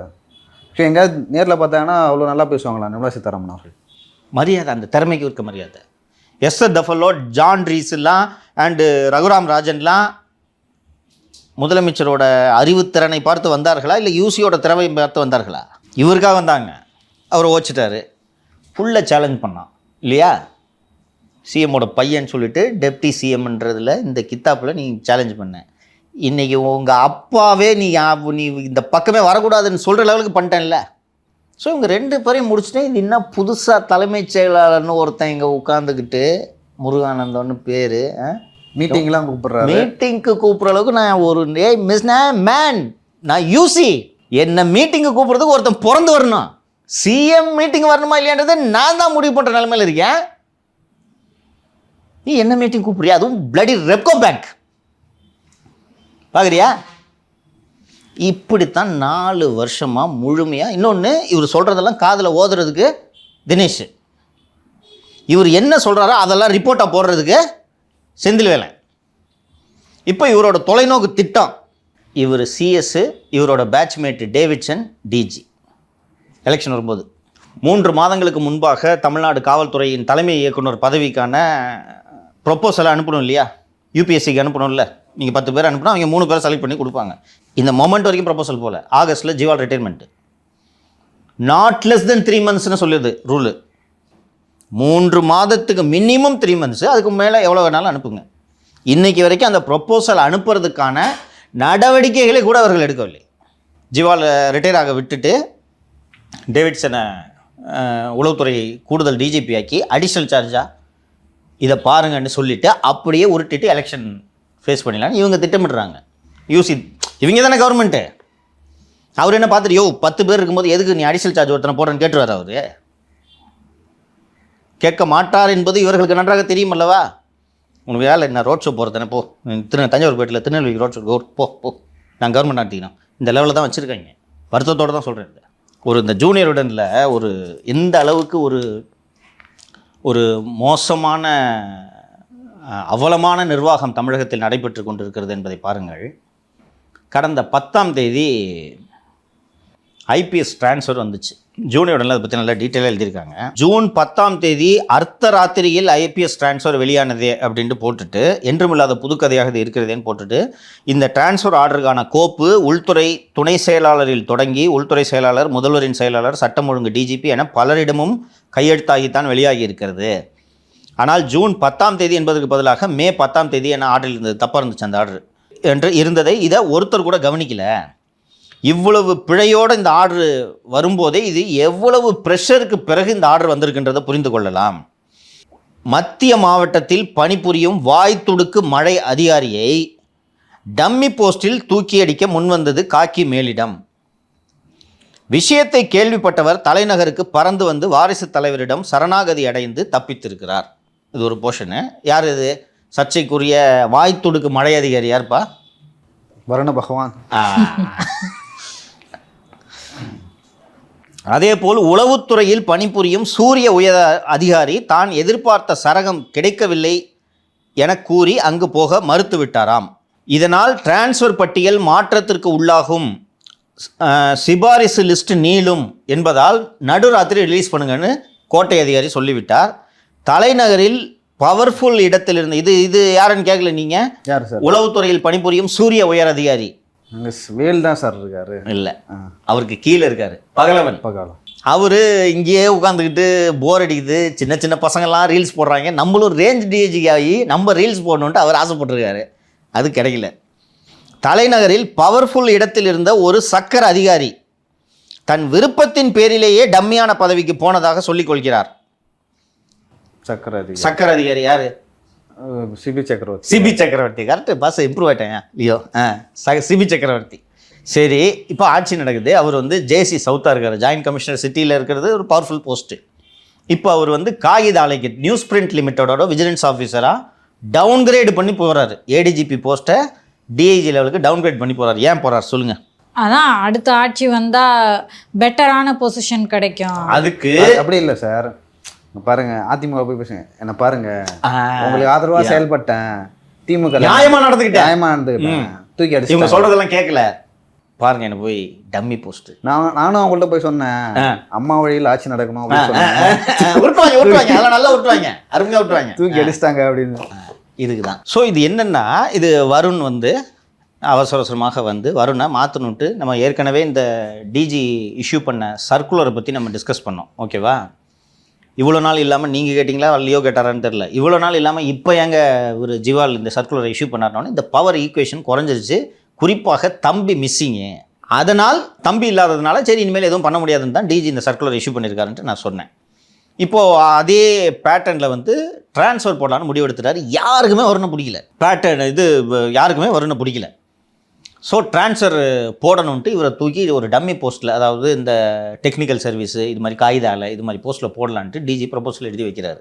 தகவல் தெரிஞ்சு நேராக கிளம்பி குறிஞ்சிக்கு போய் உதயநிதியை பிடிச்சி என்ன எப்படியாவது மாற்றுங்கன்னு கெஞ்சும். இங்கே வருவனுக்கு இந்த வெளியில் தான் இந்த சிங்க சூர்யா இதெல்லாம் இங்கே ரூமுக்குள்ளே கதவை அடிச்சிங்கன்னா பொசுக்குன்னு காலைல விழுந்துடும். அப்படி ரொம்ப கோழைகள் தான் இந்த மாதிரி வீரத்தை, போலி வீரத்தை காட்டுவாங்க. நீங்கள் கவனிச்சிருக்கீங்களா? நெருக்கத்தில் பார்த்தீங்கன்னா ஒரு 1ஆம் நம்பர் கோழையாக இருப்பாங்க. போய் காலில் விழுந்து எனக்கு கௌரவமே போச்சு, எப்படியாவது நீங்கள் ஒரு வாட்டி டிஜிட்ட பேசுங்க என்று சொல்லி கெஞ்சி, இப்போ டெப்டி சீஃப் மினிஸ்டர் ஃபோன் பண்ணி வருணை மாற்றாதீங்கன்னு ஜிவால் கிட்ட சொல்லும்போது ஜிவால் என்னப்பா பண்ண முடியும்? எதுக்கு 2 மாதத்தில் தேவையில்லாத சிக்கல்? என்ன பண்ண முடியும்? ஓட்டுநரில் ஒருவேளை எக்ஸ்டென்ஷன் கிடைச்சாலும் கிடைக்கும். அவர் பஞ்சாயத்து ஒருவேளை நமக்கு எக்ஸ்டென்ஷன் கிடைக்கிற முடிவு எடுத்து அந்த நேரத்தில் அன்னைக்கு நான் ஒரு போஸ்டிங்கை கேன்சல் பண்ண சொன்னேன், இந்த ஆள் பண்ணலன்ட்டு டெப்டி சீஃப் மினிஸ்டர் தடையா நின்னா சிஸ்டம் எப்படி கொலாப்ஸ் ஆகுது தெரியுதா உங்களுக்கு? ஜுவலுக்கு அவர் பிரச்சனை இல்லைனா ஓய்வு பெற்ற பிறகு நமக்கு ஏதாவது திரைப்படத்துறை அது இதுன்ட்டு ஏதாவது ஒரு பதவியை கொடுப்பாங்க, அவரோட பிரச்சனை அப்படியான்ட்டு எடுத்துட்டாங்க. இது ஒரு கழுகாரில் நியூஸ் போட்டிருக்காங்க. இப்போ இதில் ஏதாவது தவறு இருக்காப்பா? நடந்தது உண்மை. 12ஆம் தேதியும் மதியம் 2:55 இண்டிகோ விமானத்தில் வருண் மற்றும் மூலனூர் கார்த்தி திருச்சியிலிருந்து சென்னை வந்திருக்கிறார்கள். வருணுக்கு கூடுதலாக இந்த தகவலையும் சொல்கிறேன். வருண் அவர்கள் விமானத்திலிருந்து இறங்கி விமான நிலையம் நோக்கி வந்து கொண்டிருக்கும் போது, சார் உங்களை இன்ஸ்டாவில் பார்த்துருக்கேன், ஒரு பெண் வந்து உங்க கூட ஃபோட்டோ எடுத்துக்கோ, இந்தாங்க என் பர்சனல் நம்பர் வச்சுக்கோங்க, எதுனாலும் கூப்பிடுங்க. பக்கத்தில் எல்லாம் நின்றுட்டு இருக்காங்களே, பார்க்க மாட்டாங்க, இதான் வேலை. இப்போ நான் அந்த இன்ஸ்டாவில் எதுக்கு போடுறாங்கன்றது தெரியுதா? ஸோ வருண் வந்தது உண்மை. இதை ஜூனியர் உடனே நியூஸாக போடுறாங்க. இதில் ஏதாவது தவறு இருக்காப்பா? பேர் கூட போடலை. நீ பேர் போட்டிருந்தாங்கன்னா நீ வந்து நேரடியாக லீகல் நோட்டீஸ் அனுப்பலாம். ஓகேவா? இது நீ கடந்து போகணும். அந்த ஜூனியர் உடனோட இன்ஸ்டா பேஜ் இருக்குல்ல, அதில் இந்த கழுகார கார்டு போட்டிருக்காங்கப்பா. கீழே போய் வருண்குமார் அஃபிஷியல் ஹேண்டில்லேருந்து போய் கழுகார்ன்றதுக்கு பதிலாக புழுகார்னு வச்சுக்கோங்க, பேரை மாற்றுங்க. இருக்க முடியல, தெரியுதா? ஒரு அதிகாரி எப்படியாவது வெளிப்படை எப்படி ஐடென்டிஃபை பண்ணிப்பாங்கப்பா. அதிகபட்சம் என்ன பண்ணுவாங்கன்னா கூப்பிட்டு கால் பண்ணி பேசுவாங்க, என்ன நியூஸ் போட்டீங்க அப்படின்னு. அடுத்த வாரம் கொஞ்சம் மறுப்பு போடுங்க, நான் அப்படிலாம் கேட்கலங்க. இதான் நார்மல். எவ்வளோ ஆணவம் இருக்கணும். இப்போ டிஜி எப்படி மதிப்பார் இந்த அதிகாரி? இதுக்கெல்லாம் உண்மையிலே சொல்கிறேன், டிஜி தான் காரணம். இன்னும் உன் மேலே இந்த வரதட்சணை புகாரில் எவிடன்ஸ் டேம்பரிங் எவிடன்ஸ் இருக்குல்ல, எதுக்கு லேண்ட் ஆர்டருக்கு போடுறீங்களா? அதுவும் கணவன் மனைவி பக்கத்து டிஸ்ட்ரிக்ட், மாமல்லவங்க வசதியாக இருக்குல்ல, இங்கே உட்காந்துக்கிட்டு விஜயபாஸ்கர் கூடயும் கூட்டணி, திமுக கூடயும் கூட்டணி, நேரு கூடயும் கூட்டணி. நேருவை மிரட்டி துட்டு வாங்குறது. அன்பில் மகேஷ் கூட இவர் உறவாயிட்டார். அன்பில் மகேஷ் கூட they're all drinking buddies, Varun Mahesh எல்லாம். அதனால இவர் அவர்களில் ஒருவர் என்ற நினைப்புக்கு வந்து விட்டார். அந்த துணிச்சல் தானே இங்கே வர்றது. இப்போ தம்பி இல்லாதனால தான் நேராக வர்றாரு. ஏன்னா தம்பி இருந்தாருன்னா ஃபோன் போட்டு, அண்ணே வருண் லைனில் இருக்காருண்ணே கொடுத்து ஈஸியாக முடிஞ்சிடும் வேலை. தம்பி இல்லாததுனால இவரே நேரில் வர வேண்டியதாகி போச்சு. இப்போ டிஜியால் எப்படி இந்த அதிகாரியை நடவடிக்கை எடுக்க முடியும் சொல்லுங்கள்? இப்போ நிர்வாகம் எப்படி இருக்குது தெரியுதா? இப்போ ஒரு விருதுநகர் கலெக்டர் ஜெயசீலில் ரீல்ஸ் போடுறாரு. அவர் ரீல்ஸ் போடாமல் மீடியா வச்சு ரீல்ஸ் போட வைக்கிறாரு. தலைமைச் செயலாளருக்கு இது ஒழுங்கீனமான செயல் என்று அவர் கருதுகிறார். இப்போது தலைமைச் செயலாளர் ஜெயசீலன் மீது நடவடிக்கை எடுக்க முடியுமா? யூசி என்ற கௌஷிக் குறுக்கே வருவார். இப்போ நிர்வாகத்தை எப்படி நடத்துவீங்க? இது எதுவுமே தெரியாமல் ஒருத்தர் நைட்டில் ஷூட்டிங் எடுத்துருக்கிறார். இவ்வளோ ஆபத்து தெரியுதா நிர்வாகம்? நீங்கள் கேட்டீங்க, உங்களுக்கு என்ன சார் வந்துச்சு பாதுகாப்பு குறைபாடுனா? அப்படி கிடையாது, சிஸ்டம் கொலாப்ஸ் ஆகுது. இது தமிழ்நாடு வந்து எந்த காவல்துறைக்கும் எந்த நிர்வாகத்துக்கும் குறைவில்லாத வகையில் ஒரு அற்புதமான சிஸ்டம் இங்கே இருந்தது. அதை கொலாப்ஸ் பண்ணிட்டாங்க. சிஎம்க்கு என்ன பிரச்சனைன்னா, இந்த அதிகாரிகளுக்கு தெரியாத விஷயங்களே கிடையாது என்று அவர் நம்புகிறார். நாம் 4 வருஷம் இவ்வளவு செம்மையாக ஆட்சி பண்ணிட்டோம். ஃபஸ்ட்டு வந்து அவர் இந்தியாவில் பெஸ்ட்டு சிஎம்ன்றதை நம்புகிறார் அவர். நாம் இவ்வளோ இந்தியாவிலேயே பெஸ்ட்டு சிஎம்மாக நம்ம இருக்கிறதுக்கு காரணம் யூசி போன்ற இந்த அதிகாரிகள். அவர்கள் தப்பாக வழிநடத்துவார்களா நம்மை அப்படின்னு உறுதியாக நம்புகிறாரு. ஸோ அவங்க என்ன சொன்னாலும் கேட்குறாரு. சும்மா இல்லாமல் ஒருத்தர் சொல்கிறாரு, சார் இஸ்ரேலு ஈரான் மேலே குண்டு போட்டிருக்கு, அது ஒரு ட்வீட்டை போட்டு விடுவோம் சார். நமக்கு எதுக்குங்க அது சார்? முஸ்லீம் ஓட்டு, மைனாரிட்டி ஓட்டு. ஒரு சர்வதேச விவகாரத்தில் ஒரு மாநில முதல்வருக்கு கருத்து இருக்கலாமா? இந்திய அரசுக்கு தான் கருத்து இருக்க முடியும். எனக்கு தெரிஞ்சு மேலே இருந்து கூப்பிட்டு கேட்பாங்கல்ல சார், அவங்க எந்த நாட்டோட நிற்கணுன்றதை அவங்க முடிவு பண்ணணும். உங்களுக்கு அதுக்கும் சம்மந்தம் இல்லை, போதுமா விட்டுருங்க. நீங்கள் எதிர்கட்சியாக இருக்கும்போது என்ன வேணாலும் சொல்லலாம். ஒரு திரும்ப சொல்லியிருக்காரு, ஃபைன், நீங்கள் ஒரு chief minister, you're holding a constitutional post. வெளியுறவு கொள்கையை பொறுத்தவரை உங்களுக்கு கருத்தே கிடையாது. மத்திய அரசோட கருத்து தான் உங்கள் கருத்து, அவ்வளோதான். ட்வீட் போட்டு விடுங்க சார், இஸ்ரேலை கண்டிச்சு போடுங்க சார். இதுவும் அவருக்கு தெரியுமா தெரியாதான்னு தெரியல, காட்டுவாங்க சார் இந்த மாதிரி இஸ்ரேலில் நறுக்கு நல்லா கண்டிச்சு ஒரு ட்வீட்டு. அப்படியா? போட்டிருக்கேன். எப்படி நடக்கு தெரியுதா கவர்மெண்ட்டு? ஆக்சுவலாக அது வெளிநாட்டிலேருந்து எப்படி பார்ப்பாங்கன்னா, மோடி அவர்கள் வந்து இஸ்ரேலுக்கு ஆதரவாக ஒரு நிலைப்பாடு எடுக்கிறாங்கன்னு வச்சுங்களேன், உள்ளே இருந்தே ஒரு கலக குரல் கொடுக்குற மாதிரி. அம்மா அப்படி தான் பார்ப்பாங்க. பாகிஸ்தான் கூட சண்டை நடந்துச்சுமா, ஒரு வாரம் சண்டை நடந்துச்சு. ஒவ்வொருத்தருக்கும் ஒரு கருத்து இருக்கும். அது போல் கருத்தை தெரிவித்தவர்களோட அக்கௌண்ட்டே தூக்குச்சு சென்ட்ரல் கவர்மெண்ட்டை. கவனிச்சிங்களா? தி ஒயரில் வந்து சிஎன்என்ல ரிப்போர்ட் ஆன ஒரு விஷயத்தை எடுத்து ஒயரில் போட்டாங்க. உனக்கு வெப்சைட்டே கிடையாது போ. ஸோ வெளியுறவு கொள்கையை பொறுத்த வரைக்கும் வெளிநாட்டு கூட நான் சண்டை போட்டுட்டு இருக்கும்போது, எங்கள் கருத்து தான் உங்கள் கருத்து, நம்ம அதை கேட்கவே முடியாது, வி ஆர் இன் வார். அது மாதிரி வெளியுறவு கொள்கையில் இன்னும் உங்களுக்கு தனியாக கொள்கை.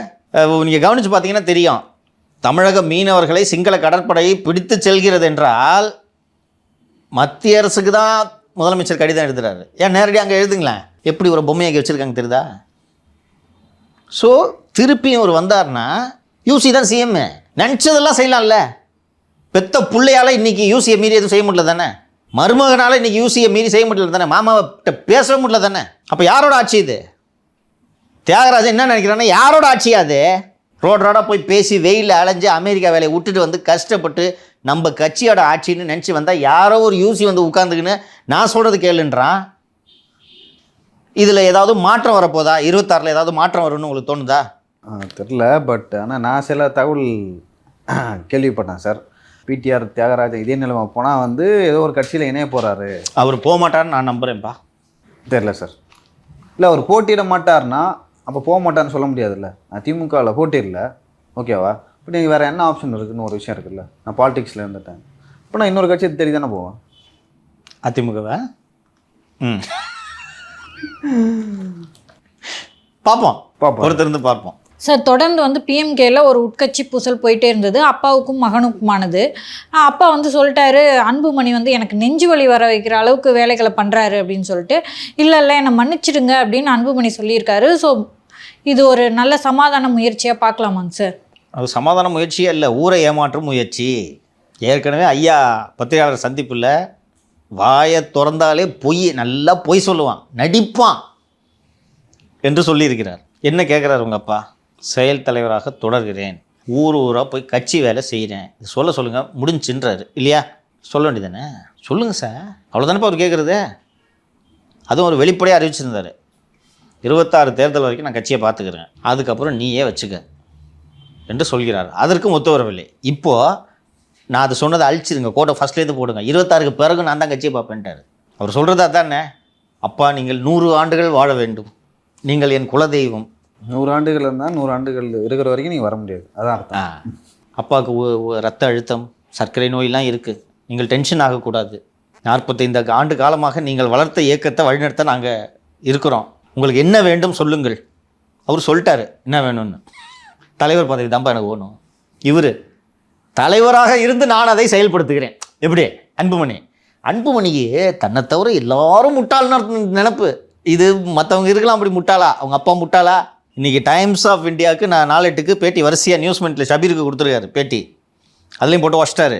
இதே போல் அதிரடியாக சில பேட்டிகளை தந்தி டிவிக்கும் இன்னொரு சேனலுக்கும் ஐயா கொடுத்துருக்கிறார். நாமளும் ஒரு பேட்டி கேட்கலாம் சார். கேட்கலாம், தருவார். அன்புமணி தலையிட்டு தந்தி டிவியில் போடக்கூடாதுன்னு நிறுத்திட்டாரு. ஓ நிறுத்துறியா நீ? ப்ரொமோஷன்லாம் வந்துச்சு, ப்ரொமோ வந்துச்சு, ட்வீட் போட்டாங்க, ட்வீட்டையும் டெலிட் பண்ணிட்டாங்க. ஸோ ஐயா, ஓ நீ அதை நிறுத்துறியா, பார்க்குறியாப்போ? ஷபீர் வாப்பா தம்பி, நான் உனக்கு ஒரு பேட்டி. டைம்ஸ் ஆஃப் இந்தியாவில் ஜூலி மாறி போனேன், ஜெயா மேனன் அடிச்சிருந்தாங்க, உங்களுக்கு ஒரு பேட்டி. அதுலேயும் சொல்லிட்டார், பாட்டில் தூக்கி அடிக்கிறாங்க அம்மா மேலே. ஐயா நீங்கள் வந்து 26 தேர்தலுக்கு பிறகு நான் தலைவர் பதவியில் நீடிக்க மாட்டேன்னு நீங்கள் ஏற்கனவே சொல்லியிருக்கீங்களே, அது தவறு, அதை திருத்தி விடுங்கள். 26க்கு பிறகும் நான் தான் நீடிப்பேன். இன்றைக்கி டைம்ஸ் ஆஃப் இந்தியாவில் வந்திருக்கு. அப்போது எவ்வளோ சைஸாக உருட்டுறாரு. அப்போ உங்களுக்கு என்ன வேண்டும்? அவர் தான் சொல்லிட்டாரு தலைவர் பதவி தான் வேண்டும்னு. அப்போ நீ அது கொடுக்காம நான் மன்னிப்பு கேட்டுக்கொள்கிறேன்னா என்னென்னா சிம்பத்தி ஆகுமா? இதுக்கு நடுவில் சோகா போய் எடப்பாடி கிட்ட வந்து 26ல் தேமுதிக கொடுக்காதீங்க, எங்களுக்கு கொடுங்க அந்த சீட்டுன்னு போய் கேட்டால் அவருக்கு தெரியாது என்ன நடக்குதுன்னு.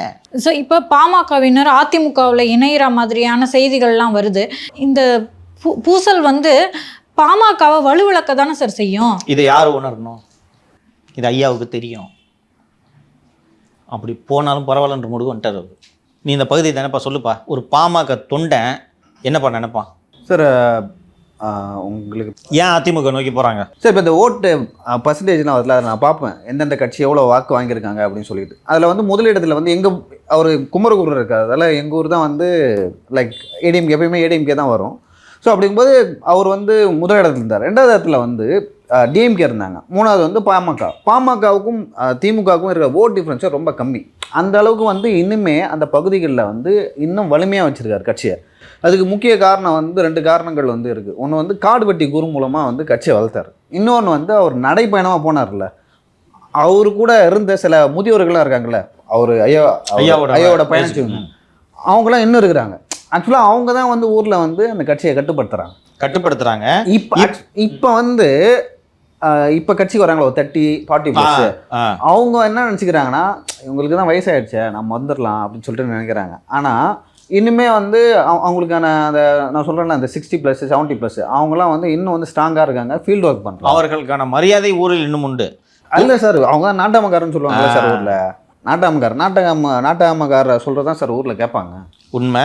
இன்னொன்று, ஒரு பாமக தொண்டை என்ன இப்படி அடிச்சுக்கிறாங்க அப்பா பிள்ளைங்க, இது என்றைக்கு முடியுதுன்னு தெரியல, இவங்க இப்போ அடிச்சுக்கிட்டு செட்டில் ஆகிவாங்க, நமக்கு இந்த ஊரில் மரியாதை இல்லை, ஒரு கட்சியில் இருந்தால் தான் மரியாதை, பேசாமல் சிவிஎஸ் அண்ணன் கூட சேர்ந்தனாலாவது நாளைக்கு ஆட்சிக்கு வரப்போகிறாங்க, மரியாதை நினைப்பாங்களா நினைக்க மாட்டாங்க. நினைப்பாங்க சார். அது வந்து அவர் ராமதாஸ் அவர்களே சொன்னார், அதிமுகவும் பாமகவும் வந்து ஒரு நேச்சுரல் இயல்பான கூட்டணி. அது ஏன்னா வச்சுங்களேன், திமுக வந்து உங்களுக்கு வந்து பேக்வர்ட் கம்யூனிஸ்ட் அந்த கேஸ்ட்டுக்கான கட்சி ஓகேவா, அங்கே இருக்கவங்க முக்கிய பதவிகளுக்குலாம் அவங்க தான் இருப்பாங்க. இது வந்து அதிமுக வந்து இடைநிலை சாதிக்கான கட்சி. இங்கே இருக்கவங்கலாம் வந்து லைக் ஒரு பக்கம் கொங்கு வேலை இருப்பாங்க. அல்ல அதிகம் சொல்கிறது உங்களுக்கு பிரதிநிதித்துவம் வந்து சிவி சண்முகம் இருக்காரு, அங்கே முனுசாமி இருக்காரு. சவுத்தில் வேணால் ஒரு காலத்தில் வந்து அதிமுக முக்குழுத்தர் கட்சி இல்லை. ஸோ அந்த மாதிரி சொல்கிறோம். ஸோ அதனால தான் இயல்பான கூட்டணின்னு சொல்கிறோம். அதனால தான் வந்து அங்கே போகிற திமுகவுக்கு போகாமல் அதிமுகவுக்கு போகிறதுக்கு காரணம் தான். இது ராமதாஸ் ஐயா அவர்களுக்கு நன்றாக தெரியும். இது இப்படி தான் நடக்கும், தொண்டை எப்படி பிஹேவ் பண்ணுன்றதுலாம் ஐயாவுக்கு தெரியும். அவர் உருவாக்கின கட்சி இல்லை, நல்லா தெரியும் இப்படி தான் அவனு. அப்படி ஆனாலும் பரவாயில்ல, இப்படி போய் பக்கத்து கட்சியில் போய் சேர்றது வந்து உனக்கு பிரச்சனை இல்லை. ஆனால் நீ தலைவர் பதவி விட்டு கொடுக்க மாட்டேன், நான் விட்டு கொடுக்குமா? கட்சியே போனாலும் போயிட்டு போகுது, உனக்கு கட்சியை விட மாட்டேன், அவ்வளோதான். அதான் இன்றைக்கி ஐயாவோட முடிவு. பாமகன்ற கட்சி இல்லாமையே போனாலும் போட்டோம், நான் உருவாக்கின கட்சி தானே, நானே கழிச்சிட்டு போகிறேன். ஆனால் இதை தூக்கிட்டு போய் நீ, உன் மனைவி, உன்னோட 3 மகள்கள் வந்து இதை வச்சுக்கிட்டு நீங்கள் சந்தோஷமாக இருக்கலாம், இதை வச்சுட்டு வியாபாரம் பண்ணலான்னு நீங்கள் நினச்சிங்கன்னா நான் அதுக்கு அனுமதிக்க மாட்டேன்ட்டு. அடுத்தது நீ எவ்வளோ துட்டு வாங்கினது தான் அடுத்த ப்ரெஸ் மீட்டில் ஐயா சொல்ல போகிறாரு. எவ்வளோ ஐயா நான் மன்னிப்பு கேட்டுக்கிறேன்லாம் சொல்கிறீங்க. அவர் பாமக பாலுவை ஒரு காரணத்தோடு ஐயா நீக்கிறாரு, திருப்பி பாலுக்கு பதவி கொடுக்குறீங்க. பாலு ஒரு காரணத்தோடு தான் நீக்கிறாரு. அந்த பொதுச் செயலாளர் வடிவேல் ராவனை அவரை அழைச்சி வந்து கூட வந்து ஐயா முதல் முறை நேர்காணல் கொடுத்தப்போ பத்திரிகையாளர் சந்தித்தப்போ வடிவேல் ராவனா கூட இருக்கார், ஐயா நான் உங்கள் கூட இருக்கேன்னு சொன்னோன்னே கூட்டம் போய் ஏதோ ஒரு அக்காடு ஹோட்டலில் ஏதோ ஒரு ஹோட்டல் சொன்னாங்க. கூட்டம் வந்து வச்சு ஃபுல்லாக அவருக்கு சரக்கு வாங்கி கொடுத்துருக்காங்க. தெரிஞ்சுக்கிட்டு அவர் எந்த ஹோட்டலில் எந்த தண்ணியில் மிதகிறாருன்னு தெரிலன்ட்டு ஒரு ஐயா சொல்லிவிட்டு அவரை நீக்கிறாரு. நீங்கள் வடிவேல் ராவணன் தான் பொதுச் செயலாளர், நான் பதவி கொடுக்குறேன்னு சொல்லிட்டு திருப்பி நீங்கள் வச்சிங்கன்னா எப்படி இது சமாதானமாகும் சொல்லுங்கள்? ஒரு ஷபீருக்கு அளித்த நேர்காணல் தான் நினைக்கிறேன், கோடிட்டு காட்டினான். ஷபீர் நேர்காணல் தான் நினைக்கிறேன். இங்கே எனக்கு தெரிஞ்ச ஒருத்தர், அவருக்கு ஜாதகத்தெல்லாம் நம்பிக்கை இருக்குது. அங்கே போய் திரு அன்புமணி மற்றும் அவரது மனைவி ஆகிய 2 பேரும் போய் ஏன் ஜாதகத்தை காமிச்சு கேட்டிருக்காங்க அப்படின்னு சொல்லிட்டு, இது மாதிரி ஜாதகத்தை நீங்கள் பார்க்கவே முடியாது, இது வந்து ஒரு வித்தியாசமான ஜாதகம்னு அவங்க சொன்னாங்க அப்படின்னு சொல்லிட்டார். அதில் சொல்லாமல் விட்ட பொருள் உண்டு. ஐயா வெளிப்படையாக சொல்லாமல் விட்ட பொருள் உண்டு. அவர் ஏன் ஜாதகத்தை கொண்டு போய் அங்கே கொடுக்குறாங்க அப்படின்னு சொல்கிறாருன்னா, ஒரு பெரியாரை பின்பற்றக்கூடிய மருத்துவர் ஐயா அவர்கள் இந்த ஜோசியம் பார்த்த விஷயத்தை நேர்காணலில் ஏன் பதிவு பண்ணுறாருன்றத யோசிச்சு பார்த்தீங்கன்னா புரியும் உங்களுக்கு. இப்போ எப்படி விடுவார்? அதாங்க சார், இப்போ திரு அன்புமணி அவர்களுக்கு லீடர்ஷிப் குவாலிட்டி இல்லை, அம்மாவை வந்து டைம்ஸ் ஆஃப் இந்தியா பேட்டிலையும் சொல்லியிருக்காரு, பாட்டிலால் அடிக்கிறாரு, இப்படி அவர் வந்து எல்லாத்தையும் சொல்வதற்கு தயாராகிட்டாரு நம்மளால புரிஞ்சுக்க முடியுது. அதாவது எந்த எல்லைக்கும் போகிறதுக்கு தயாராகிட்டாரு நம்மளால புரிஞ்சுக்க முடியுது. இப்போ வந்து திரு அன்புமணி அவர்கள் விட்டு கொடுக்கல, நீங்கள் சொன்ன மாதிரி பணம் வாங்குற விஷயங்கள் எல்லாத்தையும் அவர் சொல்கிறாருன்னு வைங்களேன். இவ்வளோ நாள் காசிப்பாக சுற்றிக்கிட்டு இருந்தது எல்லாமே உண்மை அப்படின்ற ஒரு விஷயம் வெளியாக போகுது. ஸோ இது வந்து திரு அன்புமணி அவர்களுக்கு தான் பின்னடைவு. ஆனால் அன்புமணி வயசாயிடுச்சு, 85 வயசு ஆயிடுச்சு, என்ன நம்மக்கிட்ட போய் ஜெயிக்க முடியுமா? பூரா நிர்வாகி பூரா நம்மக்கிட்ட இருக்கான், இவர் என்ன பண்ணுவார் இவர் என்று நினைக்கிறார். இது சார் ஜஸ்ட் அப்பா மகனுக்கான பிரச்சனை கிடையாது, மக்கள் எல்லாருமே கவனிச்சுக்கிட்டு இருக்காங்கன்றத மறந்துடுறாரு இது அன்புமணி அவர்கள் உணரவில்லை என்று தான் நாம் இதிலிருந்து புரிந்து கொள்ளலாம். திருமாவளவனே இது கடலில் கருத்து கேட்டாங்க, அவரே சொல்லலை. திருமாவளவன் ரீசெண்ட் இன்டர்வியூலே சொல்லிருக்காரு, அவர் என்னதான் எதுக்காச்சும் ஒரு கடத்துக்கு போய் அன்புமணி எந்த இருந்தாலும் உங்கள் அப்பா அவர் நீங்கள் விட்டு கொடுத்து தான் போகணும் அப்படின்னு சொல்லிட்டு திருமாவளவன் ரொம்ப வெளிப்படையாக பேசியிருக்காரு. விட்டு கொடுக்காம இருக்க சார் அவரோட இமேஜ் டேமேஜ் ஆகிட்டு இருக்கு. அது ஒரு உணர்ற மாதிரி தெரியலம்மா, அந்த டேமேஜ் ஆகிருதுன்றது உணர்ந்தாரோ இல்லையோ தெரியல. அப்பா நான் மன்னிப்பு கேட்டுக்கிறேன், உங்களுக்கு சுகர் இருக்குது பிபி இருக்குன்னா என்ன அர்த்தம்? ஒரு மேடையில் போய் 86 வயசு ஆளுக்கு சுகர் இருக்குது பிபி இருக்குன்றது சொல்கிறதுக்கான தேவை என்ன? வயசாக ரெஸ்டடே சுகர் இருக்குது பிபி இருக்குது, அவரே ஒரு டாக்டரு, அவருக்கு சுகர் இருக்குது பிபி இருக்குன்னு தெரியாதா? நீ பொதுக்கூட்ட மேடையில் பொதுக்குழு கூட்டி தான் சொல்லணுமா? இன்னொன்று, பொதுக்குழுவை கூட்டும் ஒவ்வொரு நிறுவனரின் வழிகாட்டுதலோடு தான் பொதுக்குழு கூட்டப்பட வேண்டும் இல்லையா? அதான் அமைப்பு விதி. நீ பொதுக்குழு கூட்டத்தை நடத்திட்டு அதில் வந்து அப்பா அவங்களுக்கு சுகர் இருக்குது பிபி இருக்குன்னா இதெல்லாம் அவருக்கு புரியாதா? ஒரு நாள் விட்டு கொடுக்க மாட்டாருமா. அதான் சார், சந்தர்ப்பம் சரியில்லை அப்படின்னா நல்ல லீடர்ஷிப் குவாலிட்டி இருக்கவங்க தற்சமயத்துக்கு பின்வாங்கிறது தான் சார் சாமர்த்தியம். அது வந்து ஒரு ஜென்ரலோட பேசிக் குவாலிட்டிஸ். உலகம் பூரா வந்து போர் குறித்த நூல்களை எழுதிய அத்தனை தத்துவ ஞானிகளும், த ஆர்ட் ஆஃப் வார் எழுதினவர் எல்லாரும் சொல்கிறது, தோல்வி உறுதி என்று தெரிந்தவுடன் மோதக்கூடாது, பின்வாங்கணும்.